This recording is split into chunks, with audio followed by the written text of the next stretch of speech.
if you show me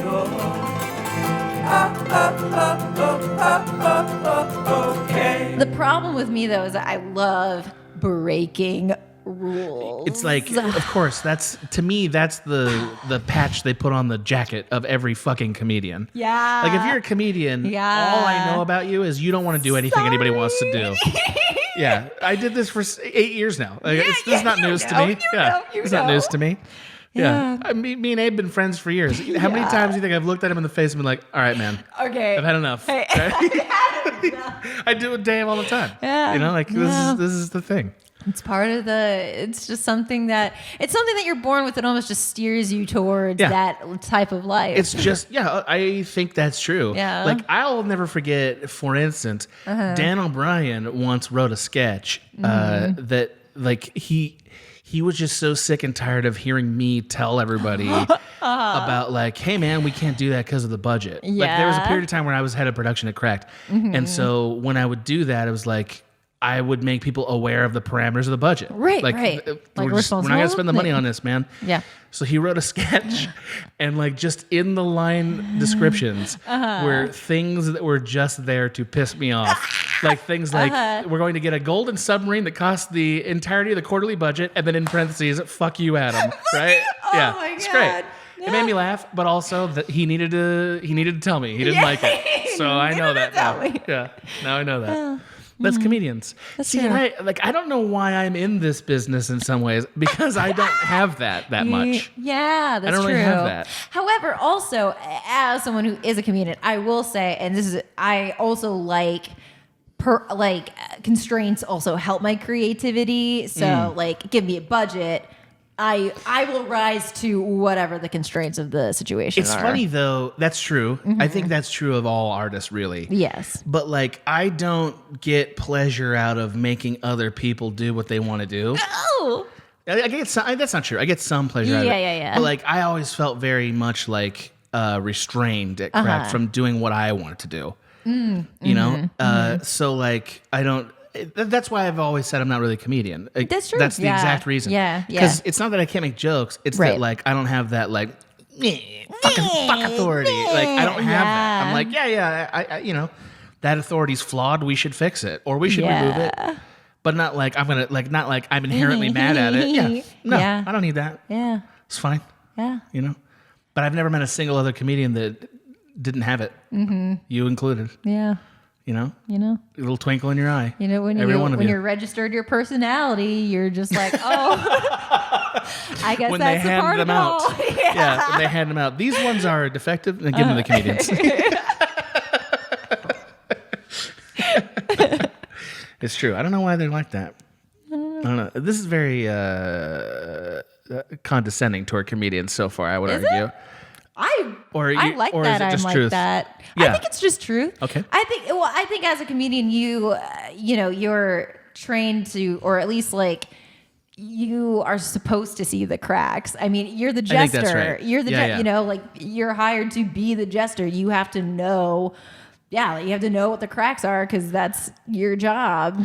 I agree. I also this is one of my favorite things Abe always says. Abe always says, like, we're in the clown business, so you better be comfortable being a clown. Yeah. And I think that those are the parts. Yes. I don't mind seeing the cracks as long as you're also okay making fun of yourself. If those two things exist, you got a friend in me. Yeah. Yeah. By the way, this is why I have such a soft spot in my heart for film students who like don't want to follow the rules, man. They just don't want to do it. And like I get it every month. I get some person in there that's just like, what do you know? And I'm like, just more than you, man. That's the difference between you and me. More. Is I know more. Let me give it to you. Yeah. You know? Yeah. And you can hate it. Great. Hate it. Fine. Hate me. I don't care. Yeah. So let me do this thing and you'll know some more stuff and we'll be friends. It's all You're good. a great teacher. Yeah. Well, everybody says that. Few have seen me. Few have seen me in action. That's true. Just from the vibe, right? the vibe. The vibe. I have a lot of training and teaching, I think, is part of it. A lot of training. Who gives a shit? That's not podcast worthy. Hey, this is I'll show you mine if you show me yours. It could be. You're doubting yourself. See, this is what I mean. This is what I mean. Like you want to come in here and break authority, but then if I go too far with it, you're like, no, please. Yeah, that was nice. no. I know. Yeah. Yeah, that's you're a softie in your heart. In my heart, yeah. I care about everyone and their feelings. I know. Yeah, maybe that's why I'm in jokes, because I don't always care about everyone and their feelings. Maybe. Like I'm a little bit more of a bull in a china shop. That is true. I'm like, nope, we're doing that. That is true. Yeah. Yeah, I don't care. We're gonna do this. Mm-hmm. And then people tell me I had feelings about that. I'll be like, Oh. I understand, and I acknowledge that, and I'm sorry you had those. But we're going this way, so hop on. That's what makes you Yeah. a director and I heard a good one. Yeah. Thank you. I heard. I was watching this behind the scenes video of Jeff Bridges and it was Hank Azaria talking about all of his roles. It was like a GQ thing. It was like all his roles, and he talked about Mystery Men. And on Mystery Men, great movie. Yeah. He was like, apparently the director of Mystery Men was a first-time director. Oh yeah. From commercials. And the director was miserable. Miserable because there was no feeling of being in charge. Wow. And so and Hank Azaria has this line, and I thought it was very profound. He was like, a director just kind of like needs to be a dad. Like needs to be a dad in the room. Yeah. And and we didn't have that on this film, so we were arguing all day. And finally, midway through the film, the director's like, I'm going back to commercials. I don't want to deal with any of this shit anymore. Like, I hate doing this. I'm going back to commercials. Yeah. Like, I'll finish this, of course. But Right. yeah, fascinating, right? Wow, fascinating. Yeah, I thought that encouraged me because I was like, I am always a dad in the room. You are. Every fucking room. Yeah. Yeah. Unless my dad's in the room, then I'm not. Then you're not the It's dad. the only time. Yeah. Rest of the room, I'm America's dad over here. You know? Yeah. If only the audience could have seen that face. Yeah. Hey, how you doing? I'm doing pretty good. Yeah, what you been up to? Well, I built my cats a little Catio. I've seen pictures of it. It is adorable. Yeah, it's It is pretty adorable. great. Are you putting outfits on these cats? No, they will not allow me to. Currently. They currently will not. No, I bought one of them. I knew they would hate it, but I was like, Yeah. okay, I'm in Target. I'm gonna buy this cat Christmas hat. Yeah. And they're probably gonna hate it, and they did. And also, both of them were too small for it. They climbed out of the hat, the head hole. Oh. They fucking climbed out of it, and I was like, okay, not meant So to be. the hat was too big for them. Yes, Their heads were too small heads for the are hat too hole. small, Got it. hat too big. Okay. And- Just soft pitch. Yeah. Bow tie. I would do it. Yeah. I would do it. Cat wearing a bow tie. I would love it. I bought them collars, and I like the way they look with their collars, but Will likes them to be free without see. collar. Yeah, so. I understand. And they always scratch at it, so it's like there's no You're reason just for hurting them, to- yeah. You're just hurting them so that they look fantastic. Yeah. So that they look very Yes. good. I Yeah. bought them Christmas collars, and it's a sparkly green and a sparkly red Christmas collar, respectively. You're becoming a pageant mom with these cats. Giving them their own. Are you sending their Catio. pictures to various publications yet? My mom the other day was like, you should give them an Instagram. And I was like, whoa. One, I do not have the time. Two, Yes, you do. my kids are... Yes, you do. I guess I do. I was like, Mom, I don't want to put my kids in the pageant circles.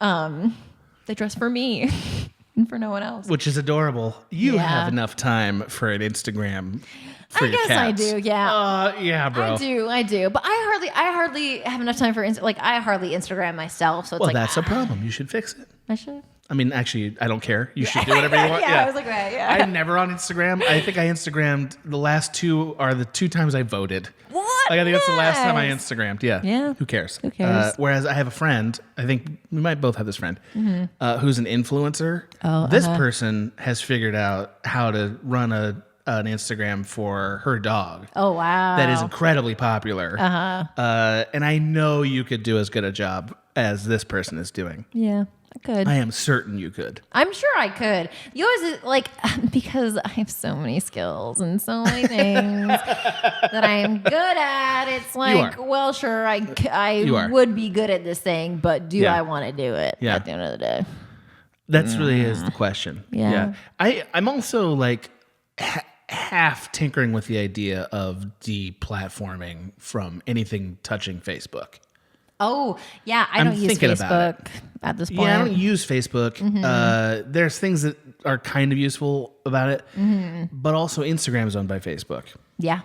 Yeah. And I kind of feel like, hey, we got to stop them. Yeah. Right? Yeah. We got to stop them. We do.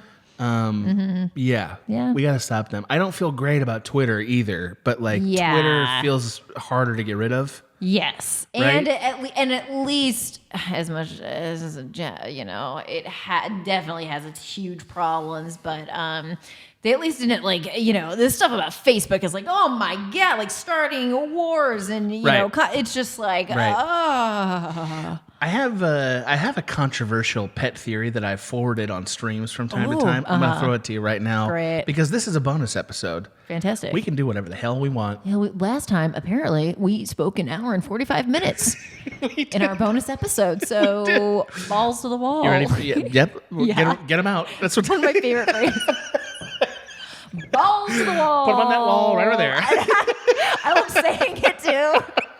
Something about it I just fucking love. That's your favorite phrase, yeah. I think it might be. I have to be honest with you, I kind of miss being able to use the word pussy. Oh. It's so good. I still use the word pussy. Of course you do. I don't think I can really. Yeah, I think I'm going to give you permission to say it in my presence because I really love that word.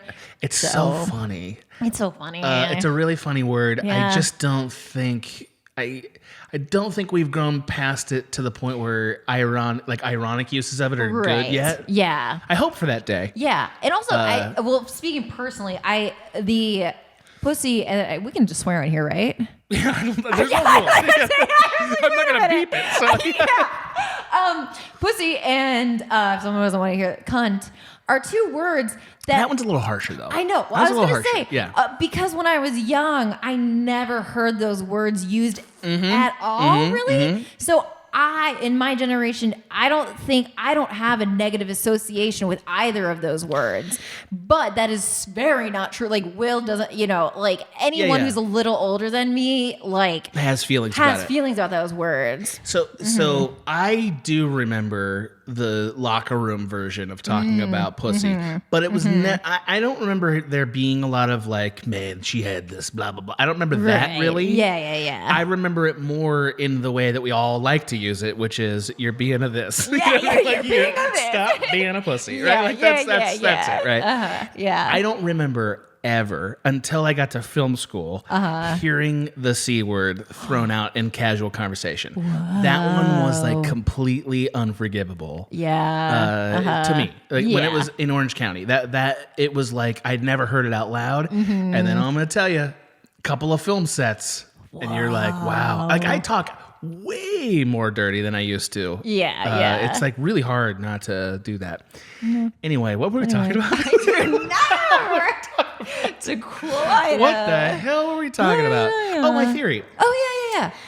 There shouldn't be anonymous online accounts at all.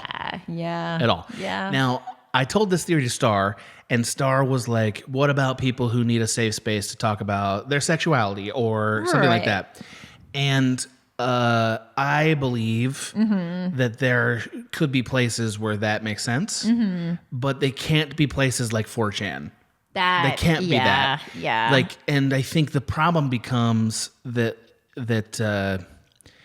if you start making groups that are exceptional, then you kind of have to let everybody do it. And then we're right back where we are. I know there's going to be somebody who tweets me all the reasons why anonymity is important. But my feeling that's not super well reasoned out is this idea of being able to do what we do online anonymously did not exist in society before the internet. That's true. You could never go someplace and make anonymous remarks or threats or anything like that and have it be an expected service. You would be accountable for those words if they found out you said it. Yeah.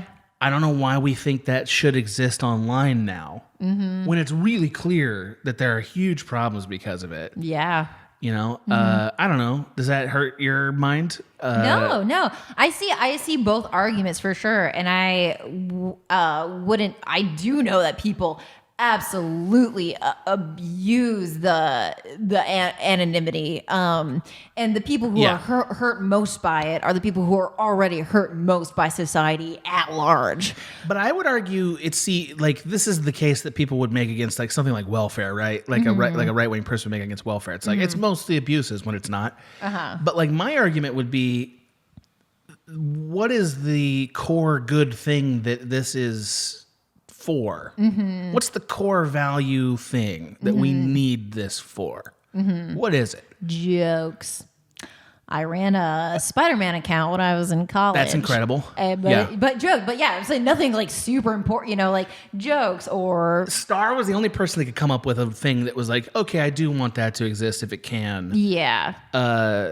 The Sam Millsian utilitarian in me is like, yeah, but is it worth it? You know what I mean? Like, is that really? I don't know. And forgive me if I'm being a monster and eliminating somebody's important safe space. Yeah. But to me, hey man, this is the public square. You could not go out in the thoroughfare in the 1800s and be like, you're a piece of shit, and expect everyone to be like, that didn't happen. Yeah.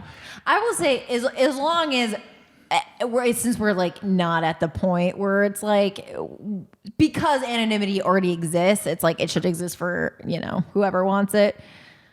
Because it's too late. Like Pandora's box argument. Almost, yeah. Yeah. I mean, but you would agree it's more problems than good things, right?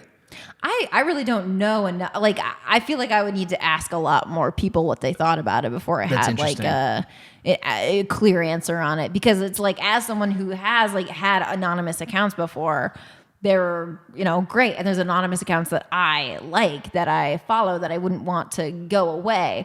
But I also do agree that and 4chan is such like a good example of how that it's shit. Like 4chan is shit, and all that it happens on there is like terrible, like. And not all of 4chan, but like enough of it is terrible. That's like, is this really acceptable? Yeah, I think having a platform where everyone is anonymous is a big problem, because that's what it'll just be a bunch of misogynists will find each other, and then we've just seen it enough times that we've seen the things it creates. Yeah, maybe. I mean, I am a firm believer that the good things in life are always under celebrated. And underseen, like not seen enough. So it's possible that there's like these really like bright, vibrant, good things that I'm not seeing. Right. But it just seems like, I don't know. That's my 15-minute tirade on that subject. So maybe we'll keep it. Yeah. Our balls are on the walls. Balls on the wall. Balls to the wall. So your cats are fine. Cats are fine. And Will is wonderful. Loved their haircut. Loved that mohawk haircut they did. Shaved it all off yesterday. Yeah. So. Oh, okay. Yeah. Yeah. Went back to the origin. Yeah. Yeah. I understand. Back. It's a cycle. And they're doing pretty good in general. Okay. Yeah, they're doing great. How are you doing? I'm doing fine. Yeah. Much better than my plants. That is true. Yeah. We do talk about it a lot, but it is because they're right here in front of us. And because they're not doing good. And they're, that would, very majestic. I subbed it in for exactly that reason, because it looks good. Yeah, it does look good. I am very grateful for this home. Like, I love living here. Great. Yeah. It's nice. And it does feel like, if I ever get any money, I could buy a house. But if I didn't, is this the worst place to be in a place for years and years? No. Not really. No. It's okay. I would hope to make more money in someplace nicer, but who knows? But the quarantine, Maggie. Quarantine. It's been worming my brain the last couple months. Me as well. Yeah, I've been getting more horned than I normally get. Like, normally that's an impulse that's simmering. Right. It's been more than that. Yeah. Yeah. And it's been like I've contemplated doing things I would not do. Letting people over I would not let over, etc. Yeah. Nothing's happened. Right. But it's been more omnipresent in my thoughts. And also my temper has been at like a 5 instead of the normal 2. Yeah. That it's at all the time. Yeah. It's at a 5 to start. Interesting. Yeah. Yeah. And it's not about anything. Yeah. It's just like, I don't know. It sounds like a natural response to the situation. I think it is. Yeah. I think it's just like, I think it's that like, I haven't had like a hug in like, I don't know, months and months and months. Yeah. And like, you're supposed to get a couple a day. Yeah. Right? Yeah. And it's been like, I probably have had 5 in a year.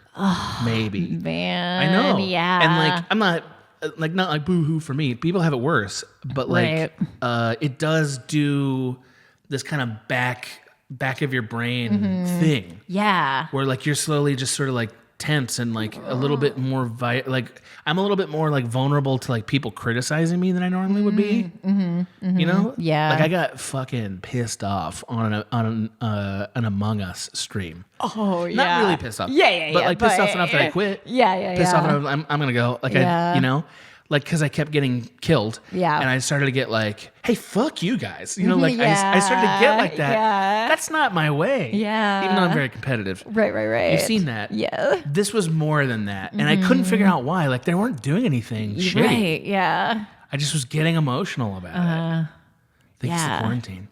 It's the past, like, usually I've been like really, I feel like I've been taking I've been doing really good, but just this past couple months, I just miss my friends so much.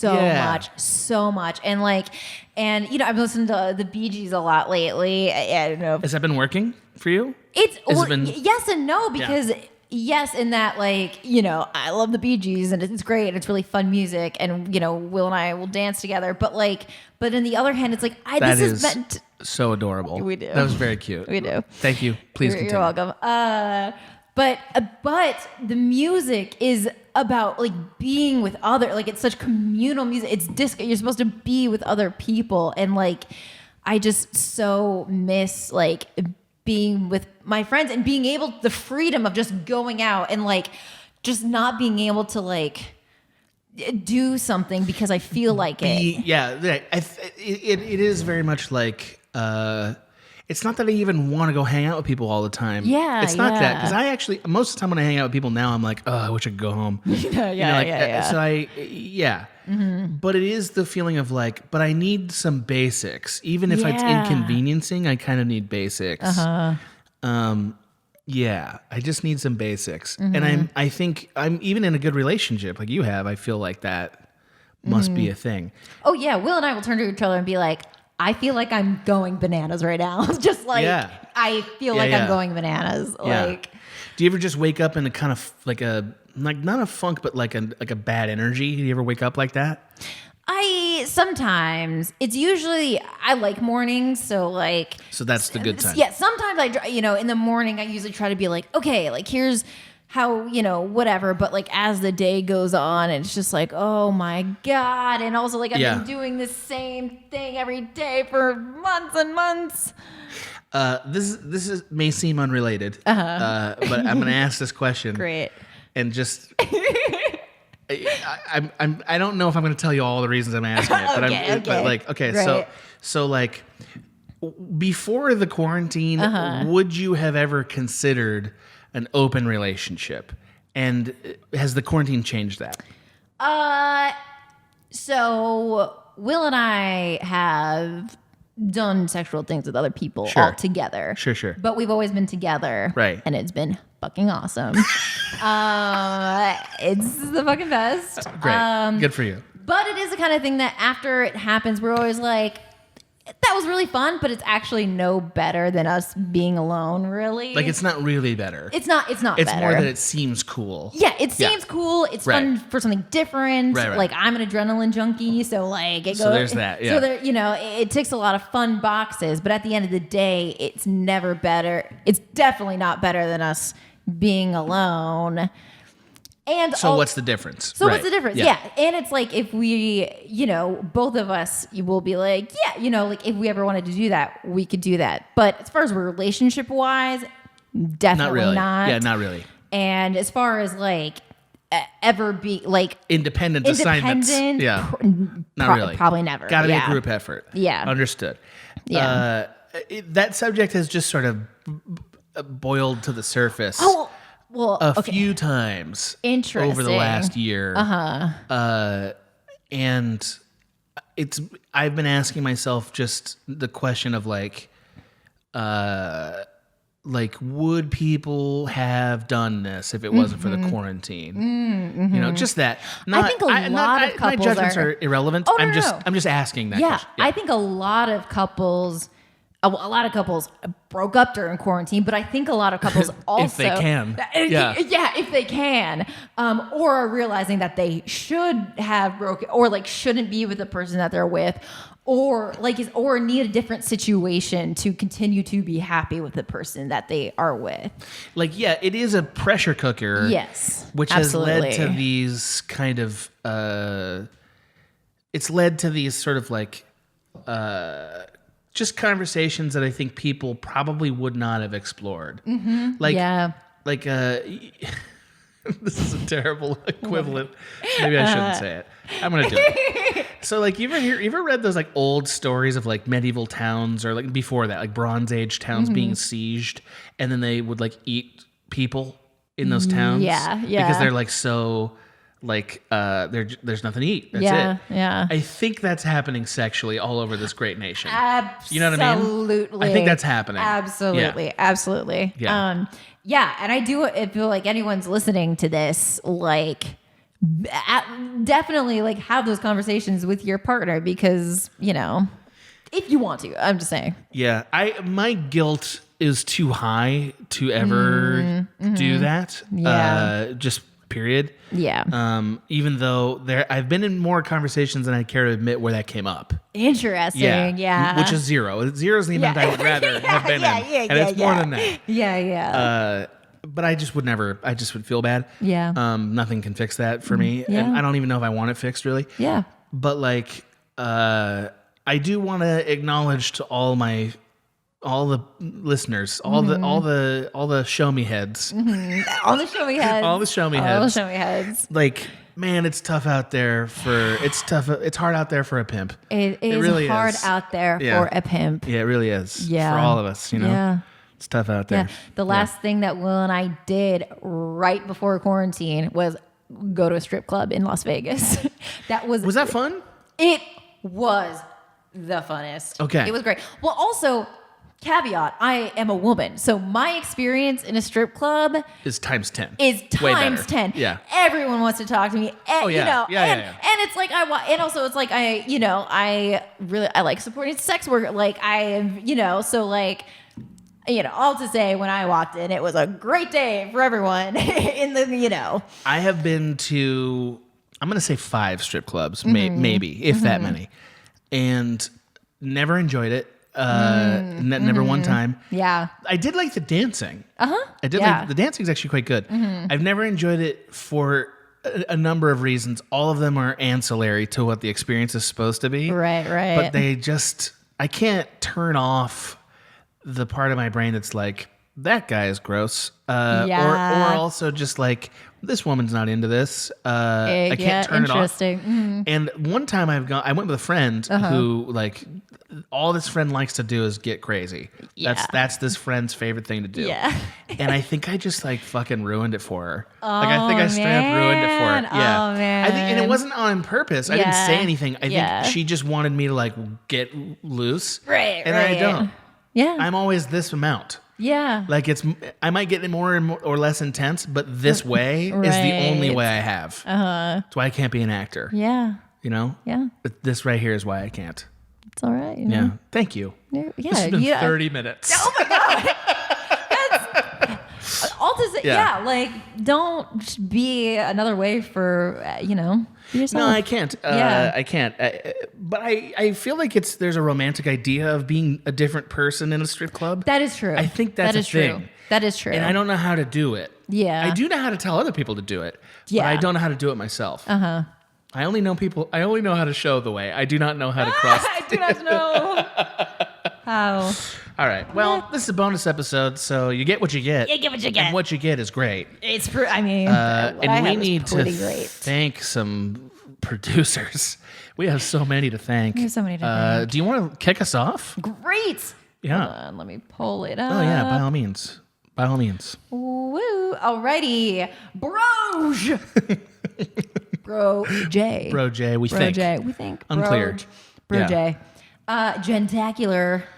I think that's my favorite Spectacular. currently. Yeah. Yeah, I like Gentacular. Tacular. Yeah, Gentacular is pretty great. It also Yeah. reminds me of an octopus for some reason. Oh. Tentacular. Oh. Tentacular. I mean, that would be a great name for a show about octopuses. Gentacular. Yeah. The spectacular octopus. And it's an octopus that's just like, I can multitask. Yeah, right? yeah. Like single mom she can octopus. Do it all. There's a video game called Octodad where you're an octopus dad and you're just trying to do it all. So. Yeah, so I guess it wasn't as creative as I'd hoped, but I mean, we could still sell it. we can Let's still be sell it. honest. We could sell it. Yeah, thank you. Please continue thanking patrons. William Jewell. Old Billy Jewell. Billy Jewell. Oh. Billy Jewell. Billy Jewell? That's an uptown lady right there. Yeah. I love that. Okay, great. Parnava Agnes. Parvene Agnes. Parvene Agnes. Angus. Parvene Angus. Angus. That name is still just riddled with mystery. Yeah. Like, yes. that name is like that box in Mulholland Drive. What the fuck's in that What box? the fuck is in that box? Yeah, I mean a lovely box, no Right, doubt, lovely no doubt. box. That's why I didn't imply the trash monster because that Right. felt unfair. No, yes. I love the trash monster though. That trash monster. Which one? In Mulholland Drive? Yes. Like he just like kind of creeps up behind the dumpster. You're like, Yeah. what is that? Yeah. The first time I saw Mulholland Drive, I was the first time I took mushrooms. Oh no. Yes. And also, no. I also didn't think that they worked it all for the first hour because they didn't. And then halfway through Mulholland Drive, they kicked in Baby, and it was an experience. I don't even know how to be on drugs for that movie. I cannot imagine what that is. Anyway, it was pretty amazing. Parvene Angus, we're fans. We're fans. We're sorry we're butchering your name, but it's because we're intrigued by the mystery of you. Yes, and also feel free to correct us. You can correct us. Yeah, well, please send specifically Maggie a tweet. Send it to me. Send it to Maggie. Thank you to Flameysaur. Thank you to Liam Berkellium Burke. Should be added to the periodic table. Yes. HE for hero. Berkelium, yeah. That's for helium. I know. Don't fucking correct me, Liam. I love people who You like get, that right turn? You like yeah. I love when people get mad right after Yeah, yeah. something that they've done. It's my favorite. Yeah, I do too. I think Yeah, that's it's why really I like funny. Seinfeld so much. They have all those great emotional right turns. Yep. Really like Also, Larry David's Brokeback the best. Mountain. Every time they can't kiss, they get really mad, and it's my favorite. They do. Yeah. You didn't know? You just pointed out something so important. Yeah, that's like part of it. They can't express themselves sexually, so And they they get get angry mad. because that's what men have to do. Right. Yeah. You know, men. I can be very slow about the way men are. Well, fish and fish, fish and water, But yeah, every time, and it's almost to a science. Like every time that they can't be with each other, something very violent happens right after because they don't. I need to watch that again. I really like that movie. I love that Funny movie. enough, I really liked it when it came out in the theaters, and I don't think I'd ever seen like actual content about a gay person before. That was I probably might my not first have. movie about that I ever might saw. not. Yeah. I don't know when I saw Six Feet Under the first time. That was a transformative show. Anyway, let's continue. Okay. Jake Emery, thanks. Thanks, Emery. Melissa, thanks. Thanks. Adam, thanks. Thank you, Adam. Christopher Williams, thanks. Thank you. We've done a lot for Christopher Williams. Yeah. I don't think Christopher Williams needs any more jokes from us. No. Even if he does make candy. Enough. I know. He does make candy. He does, right? Christopher Williams chocolates. Those are rich. Oh, What kind of yeah. flavors they got on those? Oh. There's other kinds of mint, not even peppermint. It's like a different mint. Spearmint chocolates? Spearmint. Christopher Williams, you fucking genius. Genius. Willy the Wonka. Oh, yeah. I just saw your tweet, by the way, about how only what's-her-face should be Willy Wonka. She'd be a great Willy Wonka. I totally agree. But she's not that fun. She as a person. can be. Yes. Her music's as a fun. Yes. That's why I'm thinking it can translate. But also, it's more her outfits than her personality. I think is very serious in some ways. In some ways, and emotional. Did you ever see the video for Cold War? It's my favorite. Yeah, it's incredible. Yes. I think it tells you a lot about her, though. Yeah, I think you know her better after you watch that video. Anyway. And it's all one. Yeah. Well, it's all one take. That's what's so good about it. Yeah. Anyhow, Nathan Wells, thanks. Nathan Wells, thank you. Timothy (Angus) Chevrolet. Listen, I can't go down to probate for you. But if I could, this would be a done deal. It'd be a done deal. Listen. Talk to Parvin, hey? Maybe you guys could switch. Oh, yeah. Flip Yeah. That probably offends both of them. Change your name. It's said with love. And also it's said with the idea that you shouldn't listen to anything Adam and I say. All we're doing is entertaining you. Yeah. If you expect more from us, I don't know what that costs, but it's more than $10. It's more than $10. What do you pay your therapist? Give me that money. Like that's what I deserve. True. Hey, Jason Miller, you seem handsome. Thank you, Jason. If I could judge a name's handsomeness, pretty high. Yeah. You can see a heartthrob. Yeah. You can see heartthrob. Adam's a pretty good judge of like handsomeness. I think so. I think you are. I think pretty good. Yeah. I know when people look good. Yeah. Like I'm not good at looking good. I'm not good at like looking my best because I don't really care. Yeah. Because I don't have to. Yeah. But I do know when people look good. Yeah. I do know that. Yeah. Firewalker.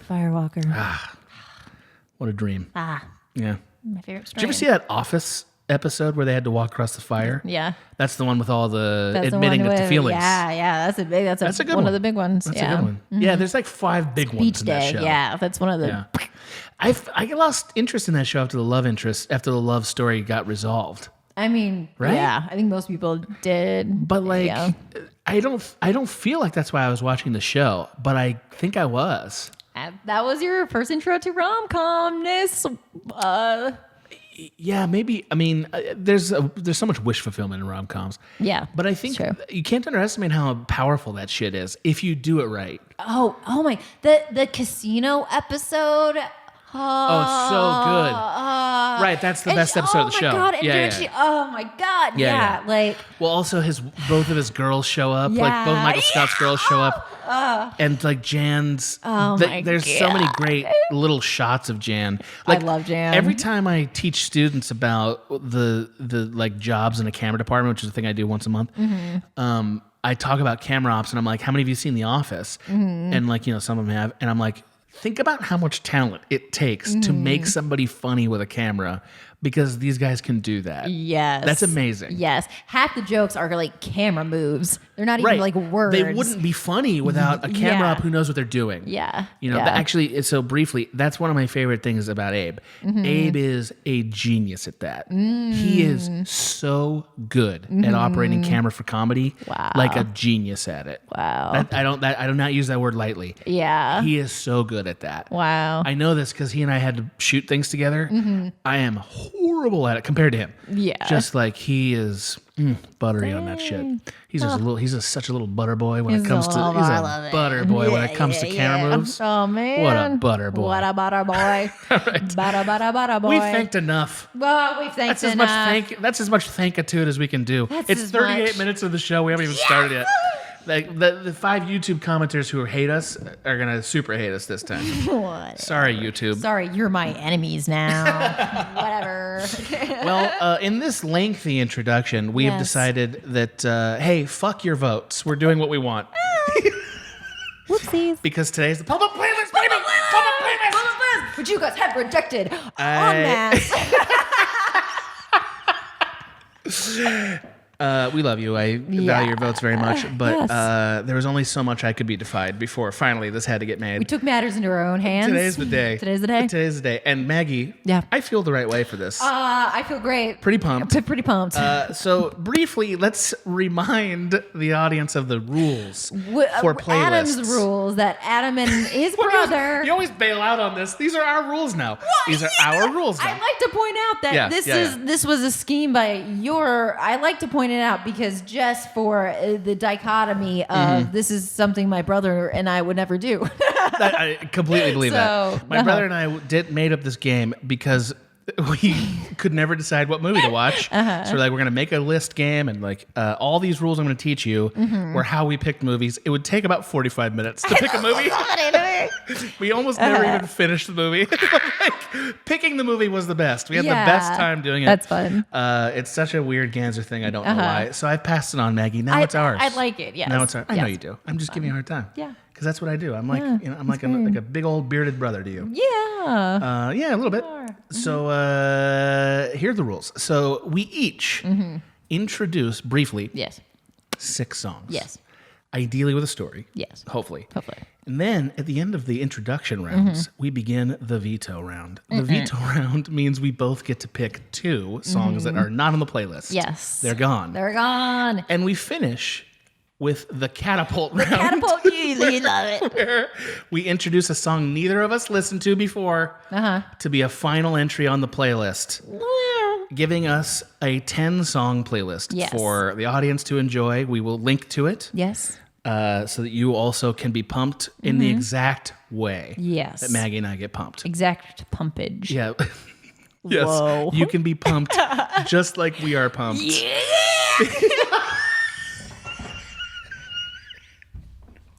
That's my favorite thing you've ever done. I was like looking at you like, are we going to do this sex joke? And then you were like, no, I'm going to do a fucking maniac rage joke. And it was even better. It was even better. Yeah. My God. What a great joke. Okay. God.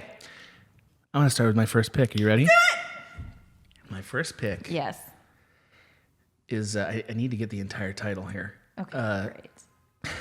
You're going to hate this pick. Oh, am I? I don't know. I don't know how you felt about it. The first pick was... No, I'll pick something else. Okay. Enjoy by Bjork. Enjoy. Right.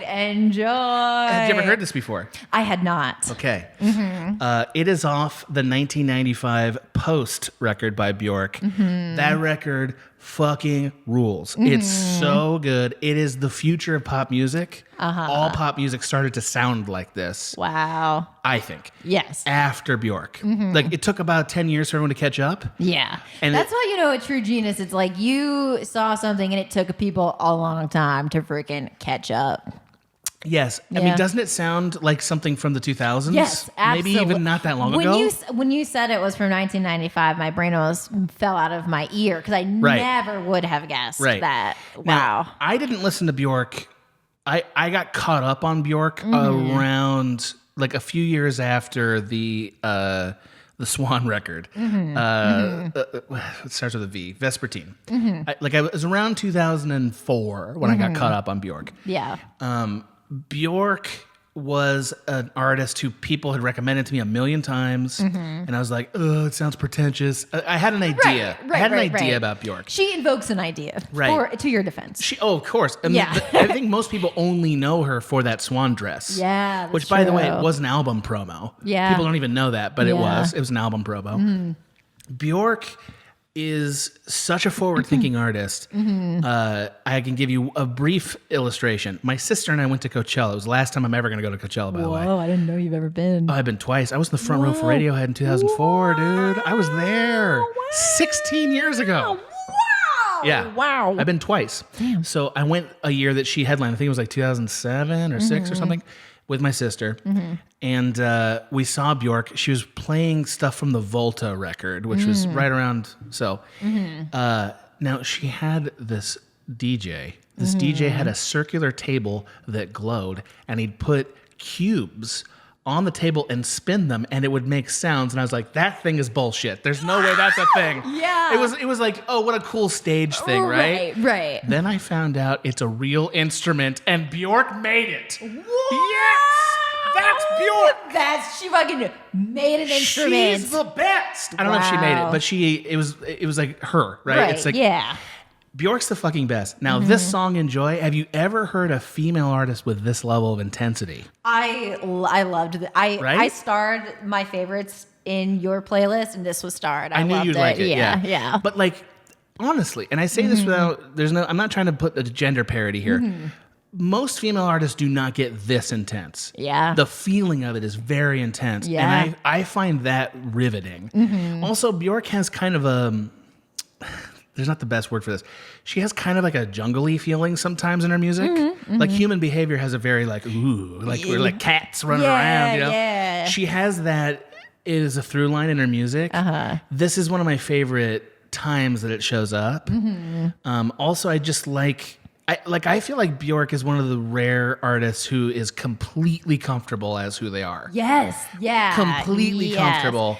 And that's what makes her so transcendent is like, I am fucking weird and I'm going for it. Yeah. And I'm like, dude, I wish there were more people like you. Absolutely. Yeah. Yeah. She rules. That's it. Enjoy. Yeah. That's my Yeah. first song. Your first song. Great. That's a great first song. Thank you. Let's see. Hold on. Maggie was not ready with her first song. I know which one I want it to be. Oh, really? No, I'm not going to tell you. Don't tell me. Okay. Yeah, it's cheating. Okay, so I think, the first one that I'm picking is, I think of Modern Love. I knew it. I knew it. Did you really? I knew it. Yeah, Oh, man. I knew once Bowie got on You here, he was getting in want there. to get me to dance? Put this Yeah. on from Yeah, that very first. So good. I really like about Bowie that every era, he has a sound that defines the era. Yes. Like yeah. this is an 80s song. 80s. Yeah, like sax in it and stuff. And it's a really defining track for that era. It's Yeah. also like if you younger, I think if you would have shown this to me, I would have been like, I don't like Yeah. like, and I don't like saxophone, but at like, as you hear more, as you grow, like this song, absolutely, it like, so, and it's so like jazzy and swingy, and it's so easy to get pumped to. It really has that like celebratory feeling, while also being like, I don't, it's like the whole thing is about him, not believing in what, so Right. it's very like There's mental components to it. yeah. Like it's not just Casey and the Sunshine Band. Right. Right. Which I use as like, I think that's a good example of like, it's just fun. Yeah. Right? Do a little dance, make a little love. That's just fun. Great song. Great song. David Bowie never makes music like that. Right. Yeah. Like, then he gives you about like the God and man, and it's like, it's so, the music video of it is they're just dancing in like, a diner in the middle of the desert. So like in a way it's very like simple, and that, it's just a dance album. It's, about. Have you danced to it? Absolutely. How many times would you say you've danced to this track? So many times. Okay. So many times. It's important to have go-tos for dancing. Yeah. I know this too. This is one of my go-to. If you put on Modern Love, I will like shoot out of my seat. I will stand the fuck up. Wow. And I will fucking boogie to it. Boogie. Yeah. You're a boogie lady. Yeah. I got it. I understand. Yeah. And I had to have a Bowie, and this is my like Bowie dance, like pump up song. Yeah. I mean, there were about 4 songs by Bowie I almost put on here, like Queen Bitch, which was in that Life Aquatic with Steve Zissou. Oh yeah. I almost made a crack sketch to that song. Oh really? Yeah. I pitched it and it got greenlit. We just didn't have time, but it was gonna be the title of it was gonna be "Please Stop Alex Schmidt from Having the Best Intro Ever." It was going to be like 4 people in a meeting. Yeah. And then that song comes on. And then Alex Schmidt just getting out of his car with sunglasses to that song. Oh my God. It was going to be really funny. But we That's didn't have good. time. And I don't think we could good. license the song. I'm sorry I waste your time with that. My next pick is, I hope you're ready for this. I'm ready. It is Help Save the Youth of America from Exploding by Less Than Jake. All right. Had you ever heard Less Than Jake before? I heard bits and pieces. Less Than Jake is a band that I associate with my brother. Perfect. Like that would be one Me of the too, CDs. actually. Yeah. Oh, really? Oh, yeah. He loved ska. Yeah. Oh, yeah. My brother too. So, yeah. Okay. Did you like it? I did. Yeah. Yeah. This song was exactly how I felt at 18, 17, 18. I'm picturing it. Okay. Now. It came out right around that time. Yep. Because my parents had, and I say this with love, Yes. pressured me to join the military. Oh, wow. And I did. I didn't know this. I know. Have we ever not talked about this? Nope. Wow. For a very brief period of time, I was in the Air Force. Wow. Now, I was so, because my family had never gone to college. Yeah. So they didn't know what to do. I didn't know what to do. Right. And I was just paralyzed with, I don't know what to do. Yeah. So I did what they said. I did what they said. And like, it was a bummer. And I didn't want to do it. Yeah. And so I joined the Air Force. And there was about an 8-month gap between when I joined to going to basic training. Yeah. And I was so reticent to do it that I gained like 40 pounds. Wow. I gained a fuckload of weight. Yeah. Because, it was all subconscious. It was Yeah, like, I didn't do it on purpose. I just didn't want to do it, didn't want to think about it. And my parents saw that. And then I don't know exactly what broke the log jam, but I want to say it was my dad saying, I think my dad said something. I think my dad was like, you don't have to go. Yeah. And so I was like, I'm not gonna. Yeah. I want to go to college. That's where I belong. I teach college now, for God's sake. Yes. Yeah. So I quit. So I had a whole semester right after high school. Oh my God. Where I was supposed to go into the military and I was working full time, 40 hours a week at Blockbuster. Oh my God. This song was exactly how I felt during that period of time. Yeah. Like, it was a song I sang all the time about how, like, it was a fun song because that's where I was. Yeah. But it was like, there's a lot of sad things in the lyrics here. Yeah. Yes. Yeah. Yeah. Like, yeah. That's what I've always liked about ska. Yeah. What I like about ska is like the horns are so jubilant, but they're always singing about like some shit. And it's like that dichotomy is mwah. It's very good. I also just want to shout out Less Than Jake. My favorite thing about them as a ska band, the lead singer is going for it. Yeah. Right? Like, I love the lead singer of this band so much because he could not be in a band that was not a ska band. Yeah. Even when they've lost the ska part, no, you're still a ska band, bro. Yeah. Because he's one of those guys that's like, he's in a band, not a good singer. And the backup act is doing kind of an imitation of him, which is even better. They're so melodramatic in a funny way. Yeah. And I love them for that. It gets me listening to this still pumps me up. It still is like, yeah, I'm going to do something different. I'm going to do something. Yeah. Yeah, that's the truth. That really happened. That's great. Yeah. Your I love second that. pick. My second pick. Let's see. My second pick, I think, is gonna be. Maggie's having a hard time picking. Dang. I know. See, this is why we sent too many songs. We did. The audience should know I said this before the podcast. I was like, I have fucked up because I sent too many songs, and now it's going to be hard to pick them. That's true. Yeah. But we'll let the listeners know that, you know, maybe, okay. I'll put this whole list on. Maggie's forming a little insurrection. That's what she's doing. Adam to break his rules. I'm just kidding. We don't have to. Okay, but my next pick is Jive Talking by the Bee Gees. I knew it. I knew this was going on. You're getting very classic rock. I love classic rock. You're getting very classic rock. Okay. Growing up, I loved. So, my dad, almost every weekend, we would, have a clean the house day. Where like I would have to clean my room, my brother would have to clean his room, which really that kind of meant I would like sit and do crafts because I had, I would just sit in my room and do crafts. But my father, who loves like classic rock music, would blast. It'd be like David Bowie all day, or Led Zeppelin all day, or Pink Floyd all day. Like he would just pick one of his records, blast it throughout the house. Yeah. Like my parents would clean, we would sit. All to say, so a deep love of classic rock, and Jive Talking by the Bee Gees. Something about this song, the way that the song is whispered, basically. Yeah, it's softer than a lot of their other stuff. It's like Staying Alive is way more upbeat, I would say. Yes. But the thing about it is it's whispered, but it's almost like a restrained. Because he's talking about, you're fucking lying to me, and all you do is lie. You won't stop lying. No one trusts you. So it's almost like this, like motherfucker, like almost like having to hold yourself back from like, in a way that's very like almost like a pressure cooker of a song.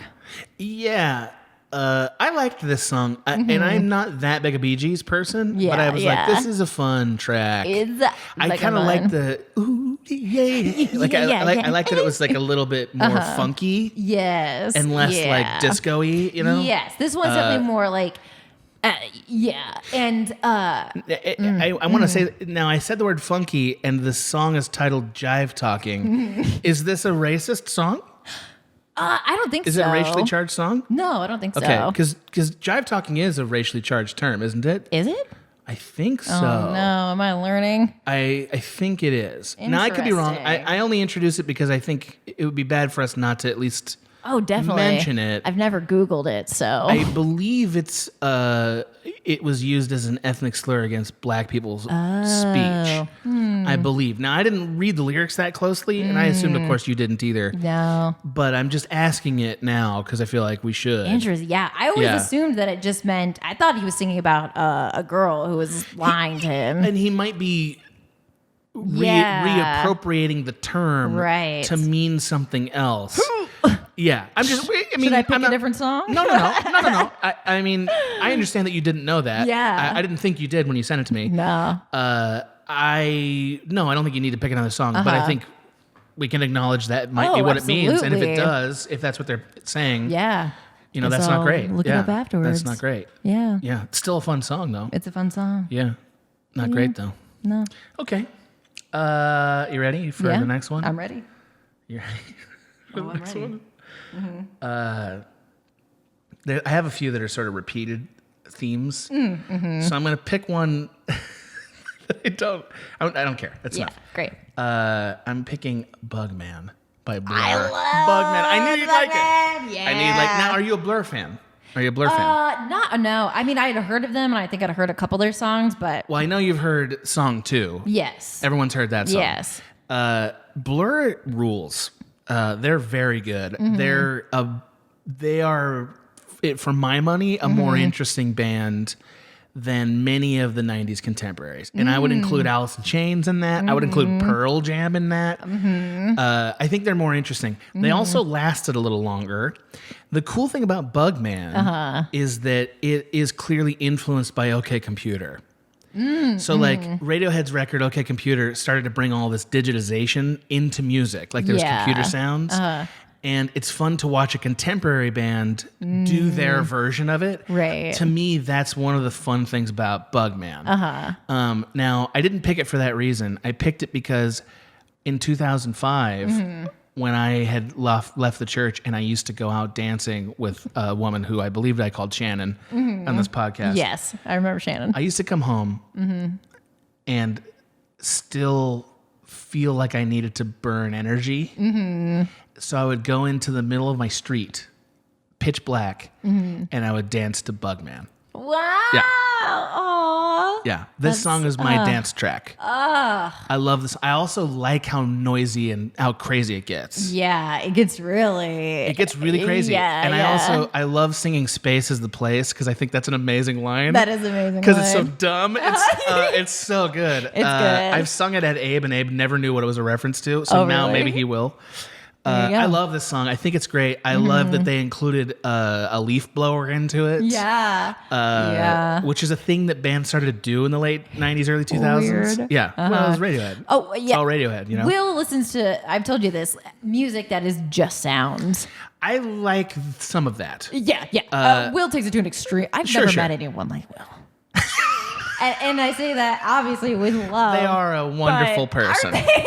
Yeah, a wonderful, unique a labyrinth person. of mystery and delight. Yes. I agree. I listen to some noise rock. Like I often reference fuck buttons because that's my favorite of the noise blend. This is not that, but it's going really far in the not a song direction. Right. Yeah. And I like that about it. Yeah. And it feels a little bit like what my dance energy is. Yes. I'm not like a fun, like chilled out guy. That's on any level. Bugman's what my dance energy is. I thought you would like that. Your next pick, my friend. Great. So my next pick is going to be, Hey Mommy by Sylvie and Esso. I'm so glad you picked this one. Okay, it's good. one of my 4 favorite on this list that you sent me. Great. I loved it. Isn't it? I liked it a lot. So good. Yes. It's so good. This song, I love the opening to it. How the opening is just her singing almost kind of like a sing-songy whatever. Yeah. And then the beat drops after the second, And it's really good. And it's really good. Didn't it feel a little Bjork adjacent? Yes. Absolutely. And a little Panda Bear adjacent. Yes. It's something I love this record. Or I love this song specifically. I think like 4 years ago, not that long ago, maybe 3 years ago. Maybe even 2 years ago actually. I was in an acting 20 minutes ago. I was in an acting class. But the teacher was a very traditional, acting teacher. And one of the things that we had to do was bring in a song and basically do that thing where it's like your body responds to everything in the song. I love what actors have to do. Yeah. It's so good. Yeah. But acting is your body. Yes. That's a thing that people need to know. Yeah, that's my favorite part about it too. I talk about this a lot, but I did sports so much growing up, and to me, acting and sports, feel very, very connected. Right. And this was the song that I picked. Interesting. To to release yourself to it. Yes. Because that's what it is, right? Yeah. It's releasing yourself to a song. Yeah. But it has a drama to it. It does. Yeah. It's about people, hollering at a sex worker. I see that. I don't look up lyrics. I probably should. Okay. Yeah. But I don't usually. I usually just get the vibe of the track. Yeah. I meant there's a drama to it, like the emotions of the music. Oh, yes. Have a cinema to them. Yes. Yeah. It is. It's very cinematic, and also, but yeah, with that too, it's very visual, But also, it's empowering to her. It's like, hey, mommy, you're fucking sexy. You're perfect. You're beautiful. Yeah. Look at you walk down the street, and That's so much pump up music is about. Hey, there's a girl walking down the street. Yeah, there is. There's a lot of. Many of these. Well, "Staying Alive" is one of the greatest. Pump up tracks. Yeah. And that's exactly what it is. Yeah. Actually, it's about a guy walking down the street, but it's still the same vibe. Yeah. Yeah. But this is it's funny they bring it up because this song and "Staying Alive" feel very similar. It's someone. I thought so. Yeah, like a head turner. Yeah. But when I said it was like Bjork, there's actually a song by Bjork it reminds me of vaguely. It's not Bjork's songs are more dramatic, and I mean intense. Yeah. There's a song called Joga, Joga, on I think it's Hyper Ballads is the name of the. No, that's not the name of the album. I don't know. It's the one between Post and Vespertine where she's wearing this fucking incredible alien kimono thing, and you should just listen to it because it also starts in this very soft way with violins and stuff, and then at the midpoint it's like boom, like this. She has a boom beat. Anyway, I don't want to talk about Bjork forever. That's great. Because I could. Yeah. I love when that happens to me. I love when music takes you for a whole. Yeah. I love this track. I think it was a great pick. Great. You ready? Yes. Number 4. Okay. We got 3 left. Great. Is Symphony Number 9 in D minor. Oh, man. You ready for that? Yeah. By Ludwig van Beethoven. Ludwig van Beethoven. Had you ever heard it before? I had heard it before, but I don't think I'd ever sit down and listened to it. That's part of it. Mm-hmm. That's part of it. Now, I didn't send you the entire symphony because I thought that was cheating. I sent you, I think, the most iconic part of it. Mm-hmm. If people don't know what symphony this is Ode to Joy. Mm-hmm. Yeah, Ode to Joy. I'm just gonna say this. Mm-hmm. Ode to Joy is, in my opinion, the best piece of music ever composed by human beings. Mm-hmm. Period. I would shoot it into space. Let the aliens find it. It's the greatest of us, in my opinion. There's nothing like it. And here's the thing, Maggie. Yeah. He was deaf when he wrote it. Wow. He was deaf. That is wild. Can you imagine the genius of a man who can write that when he can't hear? Yeah. It's unbelievable. Yeah. It's so good. And it tells you that the music is, I know we're all going to laugh at the cliche, but it's true. The music comes from inside.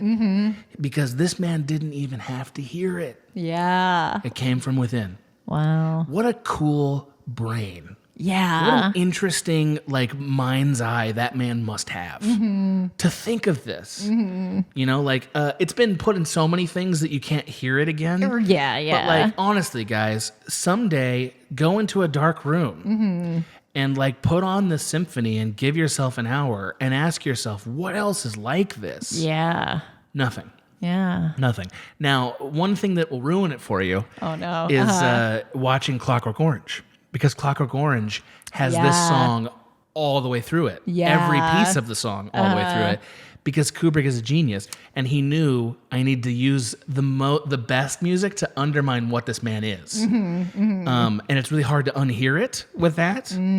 But like, look, man, this pump up playlist, right? Pump up playlist is usually about exercise or about like times I want to get excited. What about just like, hey, I want to hear the best music human beings have ever made. Yeah. I want to rejoice in what we're doing here. Yeah. I want to look around at life and think there is good in the world. Yeah. Because this is that. Don't tell me it isn't. Yes, it is. That's it. That's beautiful. Symphony number 9, baby. That's beautiful. Nothing better. I was on pins and needles wondering Waiting. what you were going to say about. That's it. There's no That's great great. story. I mean, Well, I that's remember. what I mean, but like, you know, yeah. I think there are many artists that deserve to be celebrated. But like, there's a reason you know who he is. Yeah, and there's a reason that it is. I mean, I hate to say parody, but you know, like when you're, you know, the first time you hear it is probably going to be in a movie where it's like using it. It's going to be used ironically. Yes. Your first exposure to it is going to be in the video game Peggle 2 or something. You know, where they're using this incredibly joyous thing to make a fun moment in your movie or game, and like that's fine. That's an acceptable use of music. I'm not here to preach at you about what music can be, but like, if music is the expression of human potential or the expression of human sentiment, is there a better sentiment than Ode to Joy in all of human history? Show it to me, because no, it isn't. Don't send me Wet Ass Pussy, which I love, by the way. I love that song. Don't send me that, though. Yeah. It's this. Yeah. It's this. Listen to it. Enjoy it. Like, my God, And just remember the man was deaf.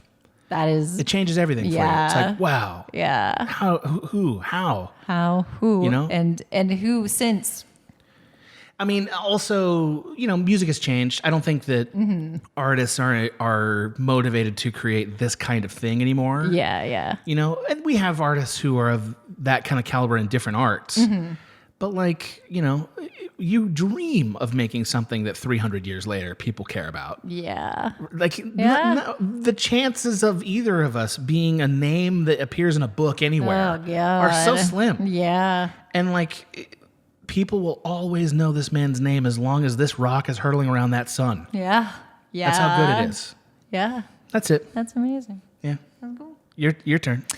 All right, so this is my fourth, right? Yeah. And then I got 3 more. Okay, so my 4th pick is gonna be Black Moon Spell by Catio. I love this. Please say your words. I want to hear your words about it. Man, okay, so King Tut was a band that I first heard them my first year of college. Yeah. From my first boyfriend. He Great. put one of their songs Excited on about this. the mixtape he gave me. How many mixtapes have you received? Just kidding. Mostly, so like dollar bills flowing all over you. Really, I think he was the only one I ever dated that was like, made one for you. I'm gonna make you a mixtape. And by this point, it was kind of like tongue in cheek, like I'm gonna make you a mixtape. Post High Fidelity, right? Yes. High Fidelity culminated and ended that practice. Yes. So this is kind of like the post ironic. I'm making but also listen to it. And it had their older stuff on it, which I still love. I do love their older stuff. They're such a weird band. The lead singer has such an interesting voice. They sound like T-Rex. Oh yeah. Like if you listen to the song "Bang a Gong," it's like, oh yeah, that's what this is. This is T-Rex. Yeah. Yeah, T-Rex rules. T-Rex is very cool. Yeah, King Tut is great. Their earlier stuff is more like garage rock, and more like stoner classic. rock. Yeah, like I think their first single was "Stoned and Alone." It's called Great. "Stoned and Alone." It's Into just about it. being stoned and alone. And this is one off their newer album. But since I first heard them, I was like, this is my fucking shit. Like something about garage rock like matched with me this time in college and stayed with me in college. Like I had friends who were in underground bands. I would go into the city and like see their stuff like alone. Like this was a very... This is your intimate connection band. Yes. Like I'm part of this. Yes. Yeah. Yes. Very. And that rules. That's great. Yeah. This band and small bands like it. Oh yeah. There was kind of it was just a thing that I was like something about it was really sexy to me, like how like dirty, how like there's muffled. a dirty vibe to it. Yeah, there's a dirty vibe, and I was like all about that. All about it. Well, I mean, again, to use the T-Rex track that everyone knows, Bang a Gong, that's the lyrics of that track. Yeah. She's so dirty and sweet. That's the song. They got their own vibe. Yeah. This band feels like a reincarnation of that. Yes. Yeah. So this song is actually from a newer album. Okay. That my first year in LA, when I did not have any friends in LA yet. You came out just ready to. I had one best friend here who, as soon as I moved here, got a job back in Chicago. So as I came to move out, and also this friend and I ended up not being friends, which is a whole how it happens, my friend. It's a whole thing that we'll get into one day on this podcast. I'm fucking sure. Wow. But anyway, there's still some raw feelings. I am over it. But it was a defining moment in my life. Okay, I want to hear about that someday. Yeah, you will hear it one day. But anyway, so I was alone in LA. Okay.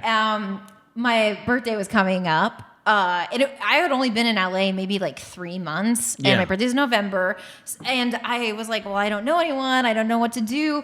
I happened to see that King Tut was touring on November 3rd. They were playing here in LA, and I was like, I'm going be at that show alone. I was like, I'm back, Maggie, because that's what I had done for all those 4 years in Chicago. That's was like, so cool, man. Hello, absolutely. So I get my tickets. I get drunk by myself in my car before going to see them. It was the best concert. Wow. It was a small venue, and they fucking played their new shit off of this record. They played Black Moon Spell, and I was like, it was a great experience for you. It was the greatest. It was the greatest. Man, I love that. Yeah. Like there's guts to that. Yeah. Like most of us won't do that.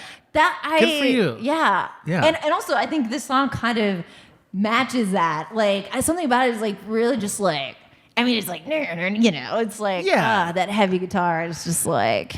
I wouldn't call the song intense, but at all. No. But it's definitely like, there. It's persistent, and I mean that in a good way. Like it's very much like, we're not gonna fucking stop, baby. You thought there was gonna be other words that's what we're to this song? doing. Yeah, no. We're doing this, and that's kind of what I love, because that's what the band is. They're kind of a very like fuck you whatever band, and but it's also really fun. It's like it's there's not teeth to it, and that's a good thing. I would say. Yeah. Sometimes there needs to be teeth, sometimes not. Yeah, it makes sense to me. So they played this, and I was like, amazing. Can you hit that light switch? Absolutely. The audience, if I keep this, will know. Maggie and I have been talking in the dark for about 20 minutes now. Yeah. Is this better? This is better, right? Yeah, it's better. Okay, fair enough. It just felt a little like I can barely see you now. Yeah. Sure. Okay. So far, I have picked Less Than Jake song. Yeah. Enjoy. Yes. Symphony No. 9 in D minor. And Bugman. Those are the 4 I've picked. Okay. Maggie. Yeah. I'm going to have to pick Sad But True by Metallica. Oh, right. I know you didn't like that song. There's no way you like that song. Yeah. Why would you? Yeah. Why would you like it? Yeah. Yeah. Yeah. I know a lot of people love Metallica. Yeah. Yeah. No, there's no way to like them. That's, It really.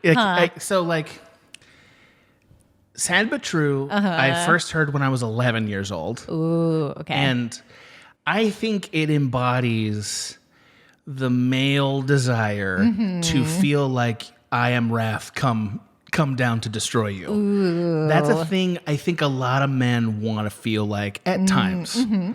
They want to feel like, here I fucking come, right? Like I am destruction. Yeah. You know? Yeah. Tear it Reap down. thy sorrow, fool. Yeah. Right. That's what Sad But True is, I think. Now, the song's about like his alcoholism, which most of his music is. I put it here because I used to listen to it to get pumped up for football games. When I was 17 on varsity football, yeah, I would we all had to sit in this locker room. By the way, you have to sit in the locker room for like an hour. Just like looking at plays and stuff. Yeah. It's the worst. Yeah. So like this is what everybody would do. They would get their own songs and like they'd get into football time. It's football time. We're doing it. You're good. Yeah. Mentally tough. Yeah. You get into like a frothing hyper rage. Yeah. And not like I'm going to hurt somebody. Right. Well, but like not like that. Yeah. Yeah. Not like that. So like, and by the way, I saw the field like, I don't know, a total of 20 minutes in my entire career. Yeah. So like useless exercise for this old bear, but I did it. Yeah. This was the song I would listen to get pumped up in high school because it feels like what you want to feel like when I'm going to rip a person's head off. Yeah. I'm going to beat a person down. Yeah. I don't think it's fun anymore. I did used to really like Metallica. Metallica fit my high school energy. And there's some sad stuff in Metallica that I never really connected to. Yeah. But like I have always liked their exuberant, performative male rage. I used to really love the song, the Mission Impossible 2 song called "I Disappear." It was great. It was so dumb. They made a $4 million music video or something to it. It's stupid. Metallica is also, just if everyone doesn't know this, arguably the best live band of all time. Interesting. Like not like, and I've never seen them either. Yeah. But like it's kind of undisputed. They are perfect live. They are incredible, is what everyone says, and they have been since the beginning. Wow. The other thing about them is there's a documentary that was made about them called Some Kind of Monster, and it was made like, I don't know, like in the early 2000s before Saint Anger came out, and it's this moment where you explore what the band has been up to this point, and the lead singer disappears for 18 months in the middle of the documentary. Just disappears, doesn't tell them why. And you watch these heavy metal band, like these people literally lose their identity. Whoa. Like they are terrified that it's over. They're terrified because this guy is the band. Whoa. James Hetfield, he's the band. And like nobody wants to say that. Right. But that's what's very clear. He decides what happens. Yeah. And they hired a therapist who was there full time. They were paying him like millions of dollars to be a therapist between them because they had such trouble communicating. And when he was gone, he got sober. So it's like you're watching these metalheads who are turning a little older than me, not much though, a little older than me. Like their life is falling apart, and everyone in their industry thinks they have the Midas touch.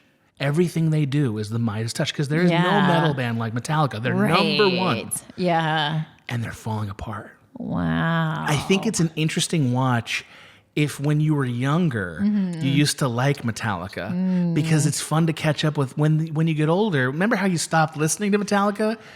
They stopped being Metallica too. Whoa. Because Metallica's for kids. Yeah. So it's fun to see the moment they stopped being that too. Anyway, I include it here because if you ever want to feel like I Am Doom, This is that feeling. There you I think are. it's a very male thing. I don't know any women that want to feel this way, but that doesn't mean they can't. But I always connected to it as like a young male football player. That was the vibe. So I'm putting it on the playlist. Wow. Yeah. There I she know most of was. you will hate that. I'm sorry. I'm sorry. And I'm sorry. Yeah. Your fifth pick, Megs. Okay, so I've done Modern Love, Jive Talking, Hey Mommy, Black Moon Spell. I know what I want it to be. I know which one I want it to be. Do you? I do, yeah. Okay. I know which one. I'm doing Death on Two Legs by Queen. I knew you were going to pick that. Oh, is that the one you were hoping? That was not the one I wanted you to Okay. pick. No, that's okay. Okay. Okay. Yeah. That's okay. That was good. It's your playlist. Yeah, it's my playlist. You do what you want.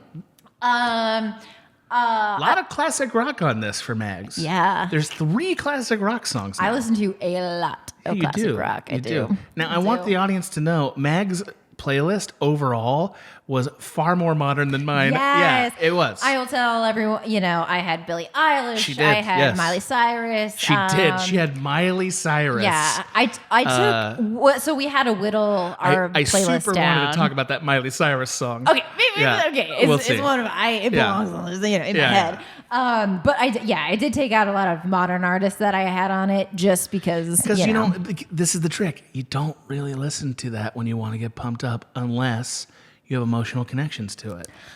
I think that's the disagree with thing. that though. I took them off because I think because yours all seemed like they were a lot older, and I was like, well, sorry, but She's right. I will say I consistently make pump up playlists about and I have Great. it on a going and I remake it all the time. It's Sure. I pump up playlists 1, 2, 3, 4. Great, yeah. And those have been on the ones that I took off have been on heavy rotation for a while now. I totally believe that. Yeah. I only really make playlists for road trips. So they don't have this vibe. This vibe Yeah. is very much like, and also I'm trying to tell stories. That's the point of this. Yeah, yeah. I probably wouldn't listen to Metallica now. Yeah. Ever, really? But there was other bands on mine that I'm not going to include that were sort of meeting the Metallica threshold, like the same idea. Yeah. Like the White Stripes. Like any White You're Stripes right. song fits into that category to me. Anyway, please tell me more about this Queen track. All right. So obviously I love Queen and almost You do. I You love, love Queen. Queen. I Yeah. love Queen. I love Freddie Mercury. I love Queen. And almost all of their songs are pump up to me. That's their best thing. Yeah, their Yeah. best thing is We Will Rock You is the greatest ever pump up song. They define, this is what a pump up song is. Yeah. But the reason I picked Death on Two Legs is because it's a song about their old band manager who That's great. who they obviously hated. Like the whole song is Perfect. just telling him how much they hated him. Perfect.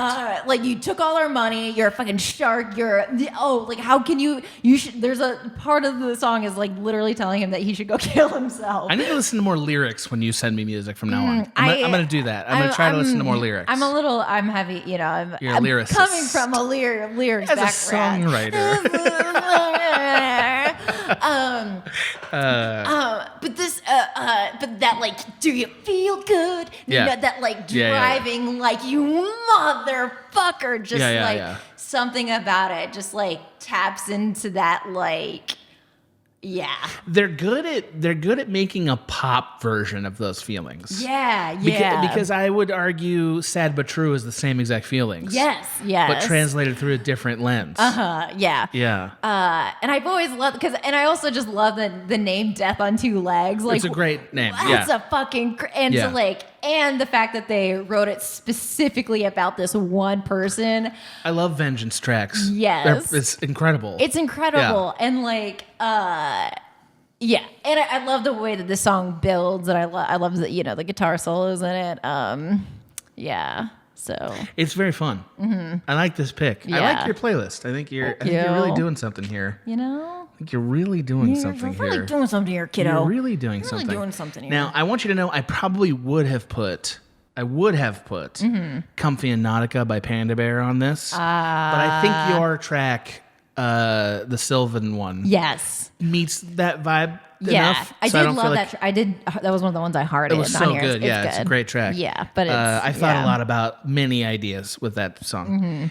Instead, I'm going to pick Block Rockin' Beats by Chemical Brothers. Wow. Block Rockin' Beats. Rockin' Beats. Back with another one of those Block Rockin' Beats. Did you had- ever heard it before? I had never heard it. Now, is it surprising to find out it's the 90s? Yes. It is. Yes. It's the it late 90s. is. Yeah. Wow. This is why we know who the Chemical Brothers are, because of stuff like this.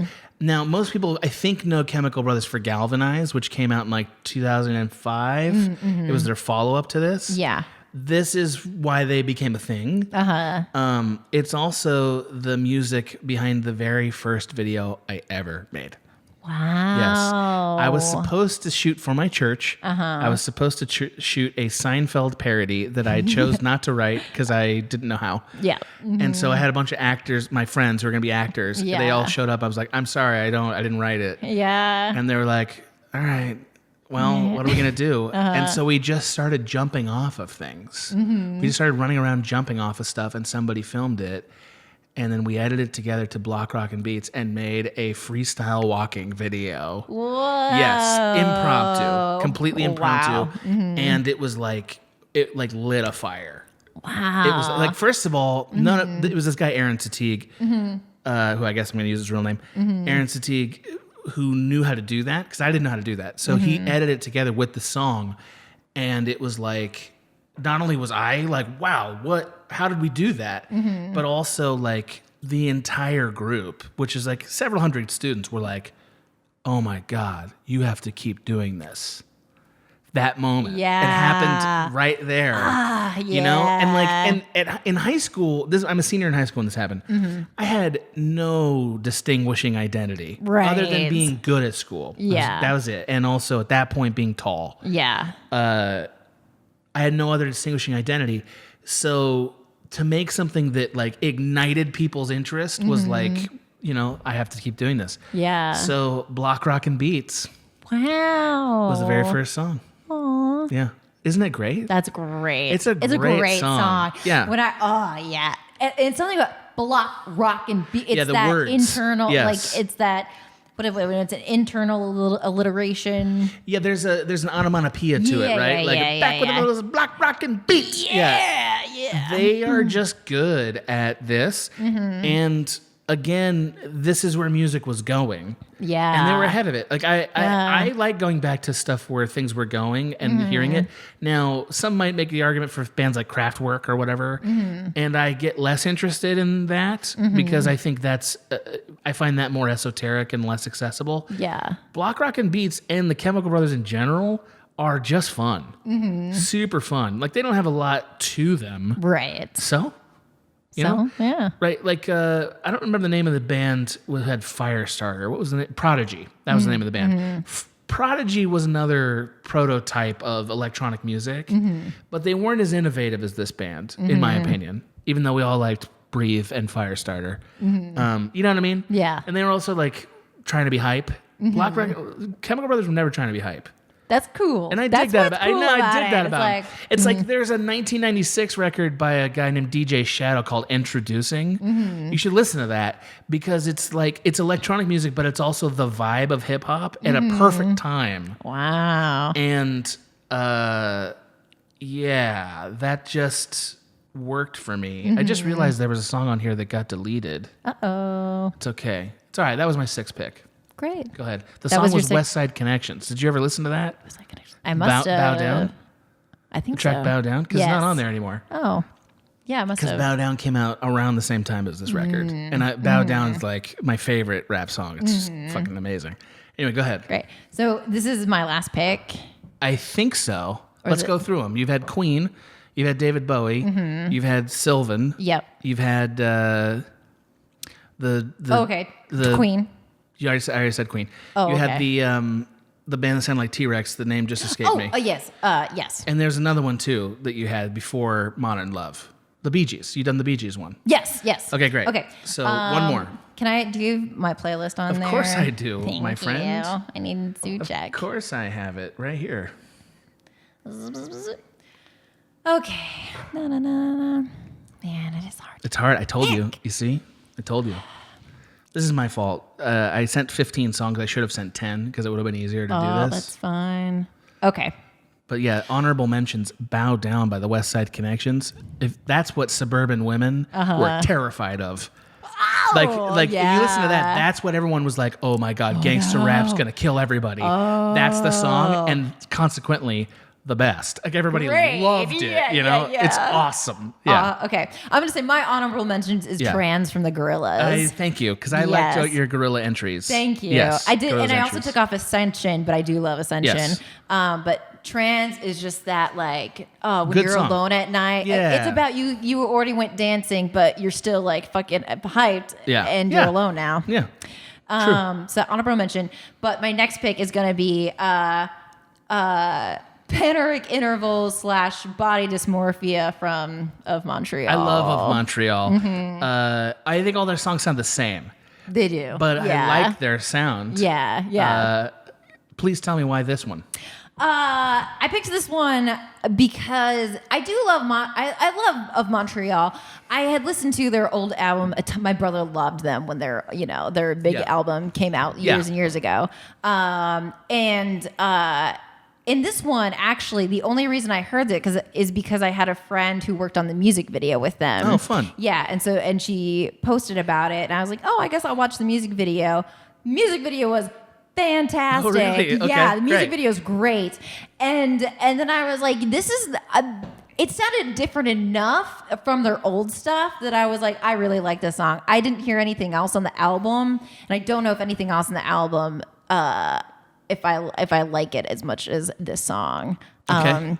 There's a track of theirs that kept cycling through a Spotify playlist that was like, let's pretend. I don't know exactly the one, but when I hear it, I'm like, I know it of Montreal. That's their sound. Yeah. And also, I do know actually that the lead singer is also kind of sick of Montreal. He has other bands. I'm not surprised to hear that. Yeah. But all to say, I really like this track. Yeah, it's very fun. Yeah, and something about that that idea that you should be with me and fuck you if you're not. That's the entire song. It's like, I'm fucking awesome, and if you're, what is fucking wrong with you? If you what? It's a real bug in the butt song. Yeah, it really gets you kind of wiggling around a little bit. It's very very dancey. Yeah, they belong in that category of all those sort of mostly just playful dance rock bands. Yes. But they have less intensity than even Franz Ferdinand. Oh yeah, this is almost like they're lazily singing about it. Not lazily, but it's like it's like an attitude thing of what's the name of the band that sang Yellow Country Teeth? They have that energy to them. A different sound, but not way different. Yeah. I'll think of it later. I can't think of it. But they do. They have this very hey guys, let's go dancing. I'm not happy about this thing, but so what? And a very kind of apathetic. But kind of a mean apathetic. Okay. That I'm not like that, but I. That's why I like the songs, because I'm not that. It gives voice to a thing that's in you that you don't let out much. I understand that. And I would say other honorable mention will be Sugar on My Tongue by Talking Heads. Oh, I love that so much. I was really hoping that was going to be on here. I almost said it earlier. That whole record rules. Yes. I almost put Pulled Up from that record on here. Yeah. Okay. Yeah. So jointly, that record. Great record. Those two songs. First Talking Heads record. Amazing. Yeah, it's so good. Oh my God. But oh my God. Sugar on My Tongue. Sugar on My Tongue. Yeah. Yeah. No, but he's so good at it. He's so good at it. One of a kind. Yeah. Love him. Yeah. Okay. Yep. Well, we've reached the part of our program where we must hurt each other because that's the rules. Yes. It wouldn't be a Ganser competition if there was not pain. Yes. Yes.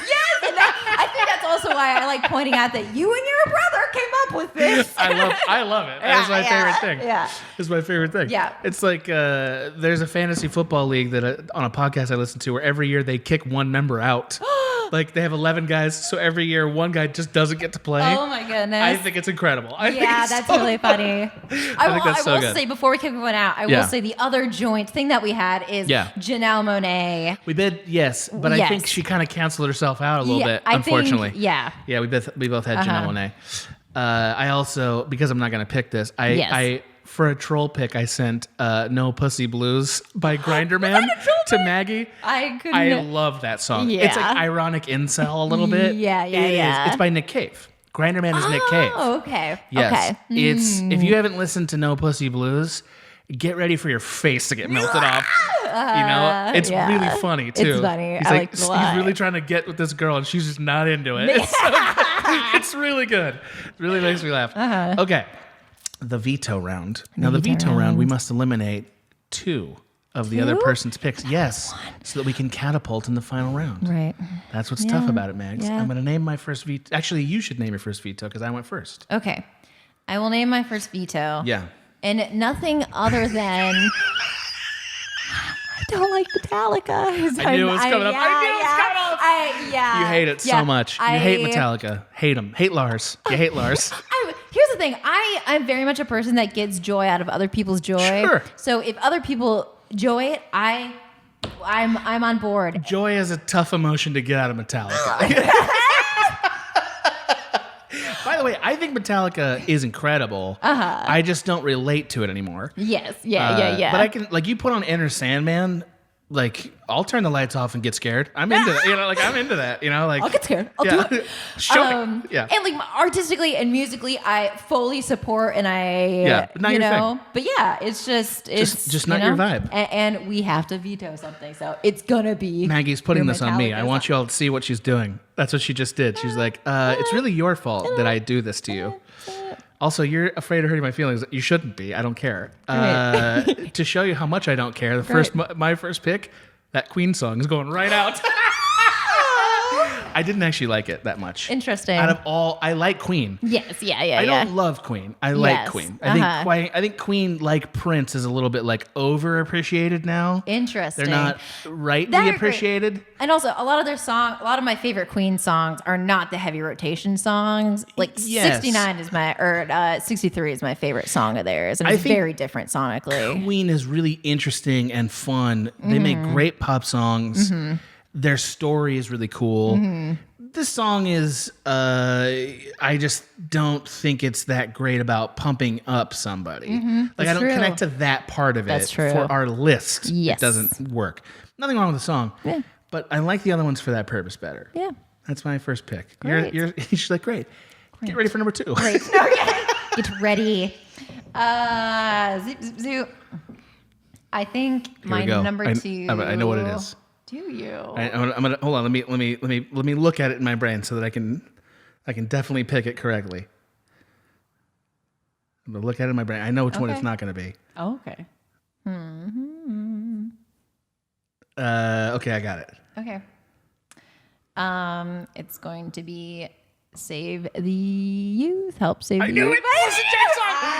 I knew it. I knew you didn't like that Less Than Jake song. I felt you crawl into my brain. I was like. I knew it was gonna be Less Than Jake. Yeah, I mean, Do you not like it? No, I do like it. It's just that sound is so specific to me, and it's not like I actually don't get pumped up by it. Fair enough. It makes me think of other people, which is fine, but it doesn't feel very like personal. I just want the audience to see how little she values my youth. How little my youth. You just eradicated all my youth.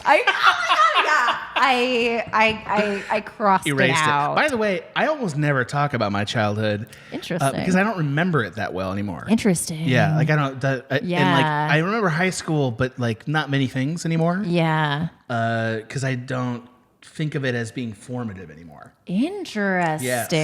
Interesting. Yes. Yeah. You know, I have Sad but True is like one of the relics of that. Actually. Oh, really? Like there will be prompts that will ask me to go back. Yeah. And I think you'll see that like there will mostly be just kind of like mild traumas that I kind of vaguely recall, and and otherwise I don't really. Yeah. Think much. I have several different diaries. A regular diary, a dream journal, and then I have one book that as often as I can, I will sit down and think of just an obscure memory and then write down as much as I remember. Just to remember it? Yes. Yeah.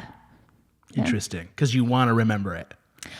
I like that it's like a mental exercise. I also like just think like what the things that come to me are interesting. Yeah. Okay. And yeah, I want to remember it, but more it's that, yeah. And I also like thinking about things that I just haven't thought of in a very long time. And also I do actually have a very good memory. Like I have a lot of memories from childhood. Like I remember a lot of instances. So it's like a lot of incidents. They're in my files. But even just banal things like yeah. You just got a brain for it. Yeah. I have found that there's enough to discard that I don't think about it because I don't care. Yeah. Not because I couldn't summon it. I just don't care, which is interesting. Yeah. My final pick is the David Bowie song. Yeah. For the same reason. Yeah. Now, I like the song better than I liked several of the other ones that are going to stick on here, but I don't like it for Pump Up. Yes. I like it for being cool and for being David Bowie, both of which are great. But for that reason, I have to get rid of it. I'm sorry. Great. That's okay. I'm sorry. Yeah. That's okay. I'm sorry. Lastly, we're going to do our catapult round. We're going to do our catapult. Does this exercise bum you out? You're like, No, okay. I think it's fun. All right, great. Okay. Yeah. Our catapult round is where we permanently place a song without any input from the others. And it just has to go.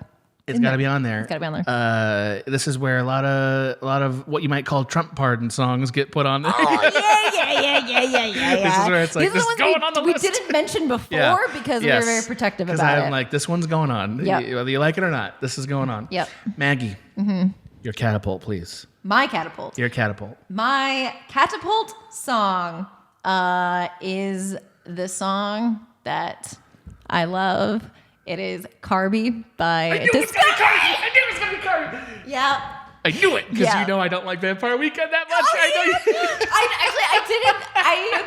I did think of that when I put it on this list, but it has to go on regardless. Love because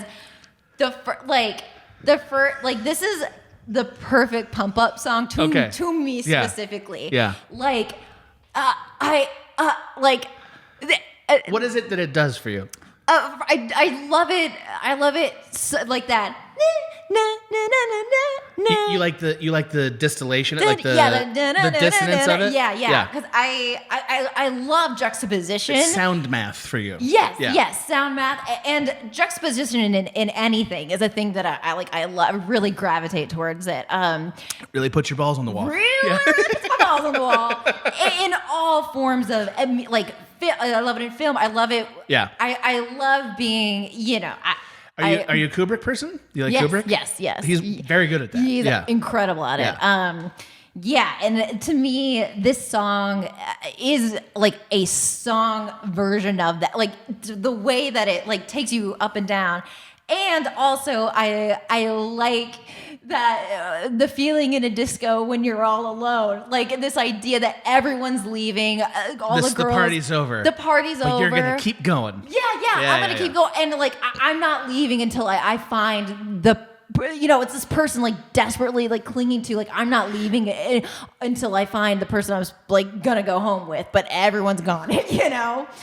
We should do someday a Party's Over record. Oh, we should. Because I have an answer for that. Ooh. And I really like that feeling of like, it's over now. Yeah. I think that's an interesting feeling, like socially. Yes, absolutely. It's not how I normally do Pump Up, but I don't mind it right now for this. But I mean, this song, like the beat, the underlying, it's such like a.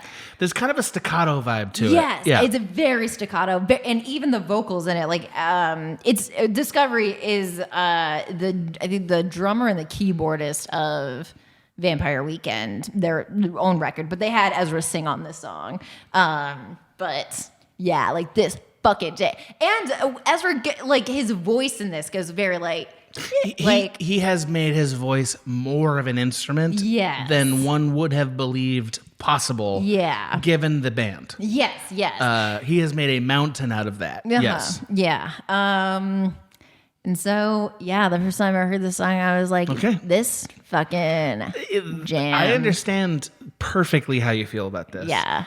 Perfectly. Yeah. I understand exactly how you feel. You know why? I have a band just like that, Maggie. Wow. I have a band just like that where I love it, even if I shouldn't love it. Yeah. That also has a song that belongs on this playlist, Maggie. Are you ready for it? I'm ready. You know which one it is? I don't know. I think you do. Okay. It's Gone by U2. Oh my God. That is immediately what I thought of when you were like, Of course. That's why I always use the conventions to my advantage, Maggie. Yeah. Look at what we did to each other. I think that first one we were like, oh, I'm going to play you different next time. Yeah. For anyone who's confused, I have expressed that I know U2's whatever to me, and also Vampire you Weekends. And every troll on Twitter. Yes, Like I'm so exhausted by that bad take. I don't want to hear it anymore. Yeah. I don't care. Yeah, I will. What I want to say, I think I texted you this, but I read the Song of Spider-Man, and it did make me really appreciate U2 and The Edge more than I ever had before reading that book.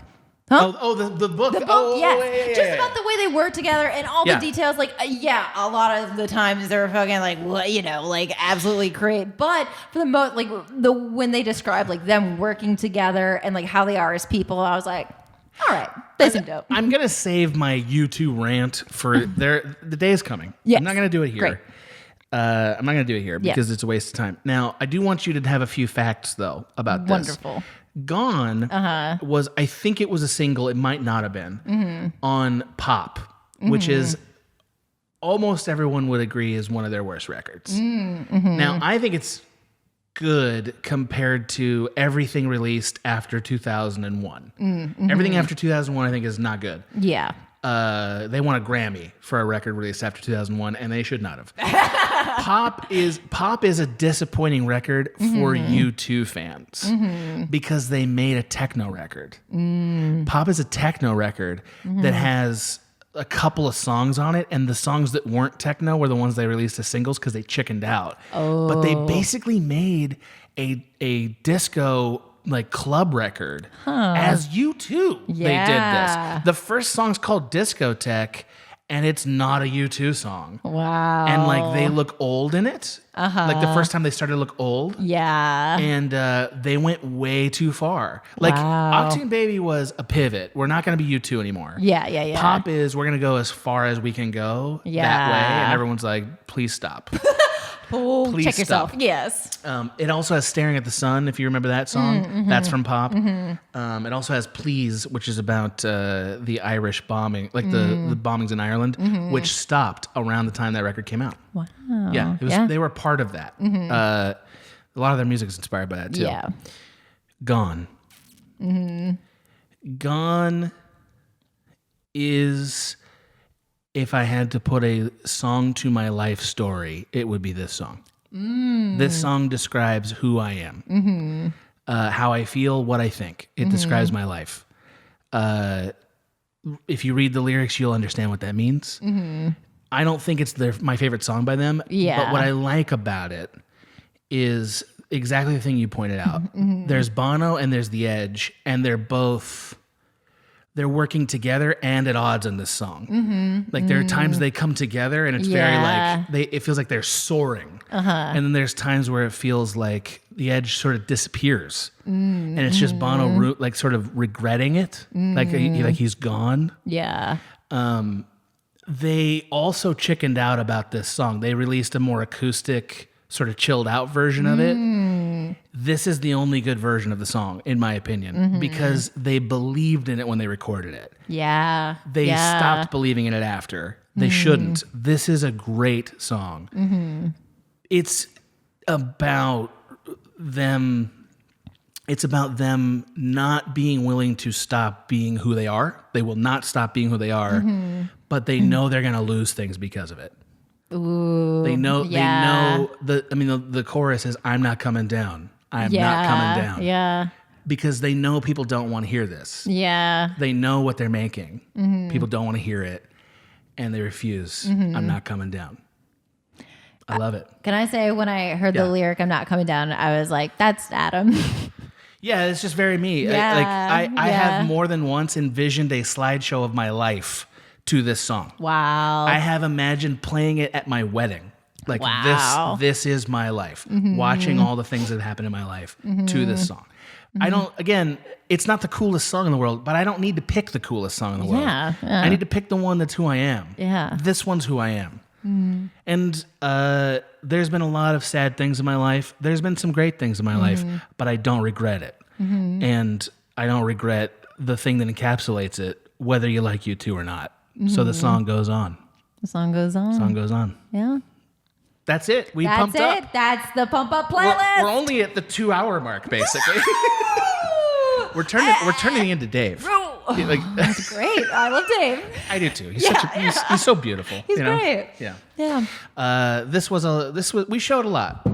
Oh. That was my That was your elbow. Yeah. Oh my God. Will says I have very like I'm not allowed to lie on Will because my face is very angular and I have a lot of sharp edges. Oh, and it hurts. Yeah. I could see that. Yeah. I could see how your elbow might hurt. my Oh, your chin hurts.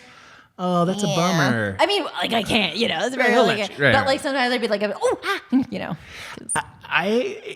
There's a weird Tetris game that is how lovers must lie on each other to make it work. Yeah. You never figure it out sometimes. Sometimes you don't figure it out. Yeah. There's ways you want it to work. Like what you want it to be is their heads right on your shoulder. Yeah. And their like bodies lying like next to yours. That's Yep. the dream version. Yep. But it's not always comfortable. Yeah. Some people, their bodies are just right for it. I understand. We all have to make our concessions. Yeah. I mean, everyone will find their positions. But, So wait, did you really think that song was me? Like when you were listening to it? Yes. Yeah. And specifically that lyric specifically, I was like, yeah. It also has this great lyric. You get to feel so guilty, got so much for so little. Then you come to, then you find that feeling just won't go away. Yeah, you're holding on to every little thing so tightly that there's nothing left for you anyway. Ooh. It's pretty, like Bono's good at this, man. Yeah, Yeah, he's good at when this. they're writing the Spider-Man musical, you should read the book. You should read it. I mean, again, like I'm sure there'll be a lot of my comedian friends in particular just think U2 sucks, and I just like, guys, I wish you were open-minded because like that's the problem here. It's not the band, it's you. Yeah. The band is amazing. Yeah. I will also, at least for my age group. Yeah. But when we were born, U2 was our like. They were done by the time. Yeah. And I get that. Yeah. Like you also don't like Radiohead. I get that too. Yeah. It's like, yeah, if I didn't grow up with Radiohead, I could see. But like U2 is not a fad band. Yeah. They're Queen. Yes. Yeah. They're the Rolling Stones. Like, so I understand. The biggest band in the world. Yeah, and they have been for 20 years. Like, it's like you can't unwrite history, man. It is what it is. Anyway, I'm getting on the rant and I shouldn't do it. We need to thank producers. We're never going to be, this show's never going to be over. I forgot. Richard R. Kaminsky, you deviant and beautiful human, thank you. Thank you so much. Michael Laszlo Holyfield Hudson, God, I'll never unthink your Russian dolphin. That's going to be the rest of the time. There's a little man in there with a bowler cap. Hello, I'm Laszlo Holyfield. Greetings, Laszlo Holyfield at your service. Oh, hold on. Care if I huck some news your way, Patty? Yeah. Yeah. Nicholas Fabian. Thank you, Nicholas. Yeah. Thank you so much. I'd like to think of all the threads that man must own. Oh. How many brooches does he own? A whole collection. Male brooches. Underserved. I don't know. Underserved community. Them. Underserved. Yeah, underserved. Because we want them. You know how every time there's a military figure, they got brooches. That's true. That's what this is. That's true. It's a bunch of brooches. Why don't you guys have just like here's all the ribbons I have. Look how pretty I am. Yeah. That's that. We want brooches. Good. Like, don't lie to you and tell you we don't want it. Give free the brooch. Free the brooch. Right after the nipples. Oh, nobody's sad if nipples get out there. That's what I'm saying. Yeah, no one's sad about it. I mean, I guess like some people. Be the hero you want to be, Maggie. It's. That was your feint. Like, here's a flash, I guess. Yeah. Here's a flash, I guess. We do kind of need to get over boobs, right? Yeah, we need to get over boobs. Right? We need to get over them. But like, it's okay to enjoy them, but also we could get over them. Yes, that's it. That's the thing that people don't get is like you can be over them and also take pleasure in them. I like tum-tums, and everybody's tum-tums been on display for decades. Yes. Yeah. I like. Yes. Thank you. Yeah. Anyways. Yeah. I mean, I understand. Yeah. You get it. I understand. Free I Maura don't think Kelly's I don't think tits. I'm ready for like, hey. I don't think I'm ready for like, let's just have genitals out there. Yeah. I don't think so. I think if you want to live that lifestyle, there are places for that, and I'm glad they exist. But I'm not. Have you seen what they are? Yeah, they're pretty. They're not I would great. never join one. They're not what you want them to be. Being like, I love being naked, and I would never like that. Right. Take that where you will. It's like glad it happened, but don't like what it is. Yeah. The idea rather than the execution. Right. How it started, how it's going.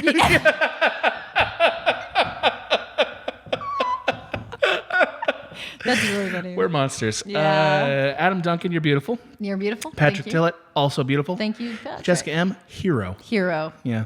Save my children. Oh, Timothy Schreiner, Captain of Joy. That's what you are. Captain of Joy. Becky Hilbig, you've saved many lives. Sure. As a firefighter. Yeah. Ooh. How many cats do you think she's saved? At least As a three. cat mom, you need to think about that. As a cat mom, I need to be thinking about this. Yeah. Is this the woman that you were lusting for? Becky Jones? Becky Hilbig? Becky Hilbig? Maybe. I don't think so. I can't I don't remember. think so. There was one that we really went to town on. Yeah. And I'm sorry. Yeah. Please. Can you handle this? How can I handle it? God, they're going to be so mad. They're at the 2-hour mark. We're doing this shit. Peter Jones, thank you. Ben, thank you. Me, At this point, thank it's you. really funny now. Well, I hope so. Joel Harper, thanks. Thank you. Zach Gibson, thank you. Thank you. You love the Bee Gees. Asking 7/Garrett Cooper, you're a hero. Thank you, Garen. Benjamin Eager /Grither. God, you're beautiful. God, you're beautiful. Pie Guy. Hi, guy. Local Thank hero. you. Love it. Gage Jennings. Gage Jennings. Trying out for the Punisher. Yes, Yeah. you deserve it. Yeah. You might be the Punisher. Could. Give him a skull shirt. Let's see what he does. There you go. They earn Rather the skull you have shirt. it than the cops. Please. Earn Please. that skull. Kyle Schroetel. I don't know why you haven't made any money yet. You need to be making some money with this name. Maybe he's making maybe. Please give us a We don't report know. on your finances. That's what this is really going to is like we need to know how much you got. Off of your name. Off your How much name. name money you got? Yeah. Yeah, what are you doing with that name cash? Tony Name Fahey, cash, thank you. Tony Fahey. Dude, I'm writing my name. Maggie has been picking at her eye for 2 hours. I You've been have. stroking your eye. I don't wear makeup anymore because I don't go anywhere, but I like it. So when I go places, I still like to wear it, but it's just like, I once dressed as a woman for a sketch. Oh, yeah. I mean, it wasn't politically Yeah, correct. yeah. Mascara is a nightmare. Isn't it wild? Nightmare. Wild. Couldn't get out of my eyes. Wild. I tried soaping them, and then my Really? eyes glued shut for an hour. It was horrible. That's horrible. Really gross. Yeah. David Christensen, thank you. Thank you, David Christensen. Carrie Lewis, a.k.a. Care Bear, Carrie. a.k.a. Sheriff. Love you so much. Love you so much. You are a vampire, though. Yes. Adam and Tania Jello. God, please tell us the story of your name. Please, I need Yeah, why to are you such a know. paradox? Yeah. Maggie needs to understand your paradox. I need to understand Please it. unlock your mysteries for us, Adam, Tania, and Jello. Divulge. Hey, thanks everybody for listening to this podcast. It was a bonus, I swear.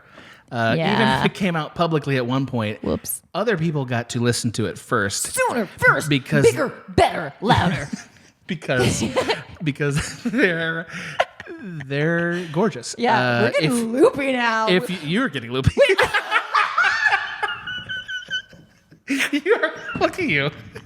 yeah. I like it when you misbehave. I like your misbehavior. Yeah. This is my favorite. When you get good. one time I was on a set where Maggie heard the name Woodles. Yeah, when you listen. You laughed for 25 minutes over Woodles. I did, and Yeah. like if I'm suppressing it now, but I would probably start. Yeah, you're in a again. giggle place. Yeah, yeah. I understand. I understand. It's okay though. No, I wish we had time. I mean, You love Woodles. You love Woodles. That hit me at the right time. Yeah, it is a funny name. Yeah. Woodles. It's a funny name. Yeah. Anyway, we could be doing this for years. I don't know if we're really offering any entertainment here other than just being people. Maggie thinks we're entertaining all the time. Maggie thinks we're 100. Listen. What is this move? Listen. What's coming next? Oh, you're hiding. You're hiding in shame from that representation.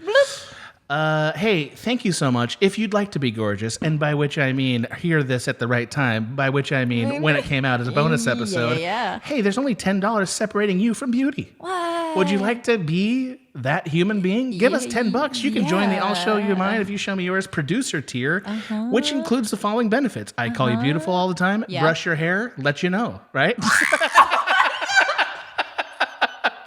Just like your mom did in grade school. No, so what you get to do is you get to submit us prompts, which we then, if we like them, we put them out there, and then you get to select the episode. Yeah.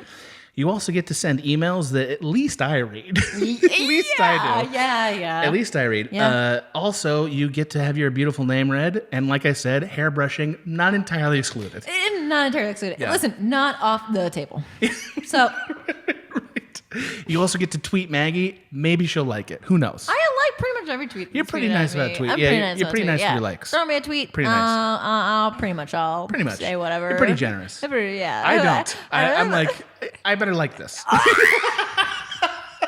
By the way, one of my favorite bits in the world is whenever Adam and I interact on Twitter, I always go, "Hi, Adam," and Adam goes, "Hi, Maggie." Yeah, it's like a dumb. Well, I like it because I always bring up an item of business on your Twitter. I love it though. It's so funny. It's so funny. She's doing some kind of joke, and I'm like, Maggie, we need to talk. Hey, I love it, and I don't know. I don't know if anyone notices or reads it. They don't care. Yeah. Yeah, and it's maybe just a joke for us, and I almost love it for that. Yeah, good enough. So just like Moira Kelly's breasts. Just a treat between friends. Anyway, boy, that's enough. Boy. To my future YouTube commenters, if you got this far and you're still angry, I kind of admire that. I think that's kind of courageous. You know what? At this point, we're like dragging you through the coals. Yeah. At this point, I think this is a dare to be this mad. It does feel like a challenge, and really I feel like we nailed it. Yeah, I think so. Yeah. Bye, Megs. Bye. This has been a Small Beans endeavor. We're a bunch of pals who make podcasts, sketches, music, web series, and movies. The Beans always have new ideas percolating, so make sure to check us out at patreon.com/smallbeans. That's patreon.com/smallbeans, where you can browse all of our current and past content, see what we've got planned in the future, and learn how your support can help the small beans grow into huge, giant monster beans. If you enjoyed this content module, please like, rate, subscribe, or tell a friend about us. We love you.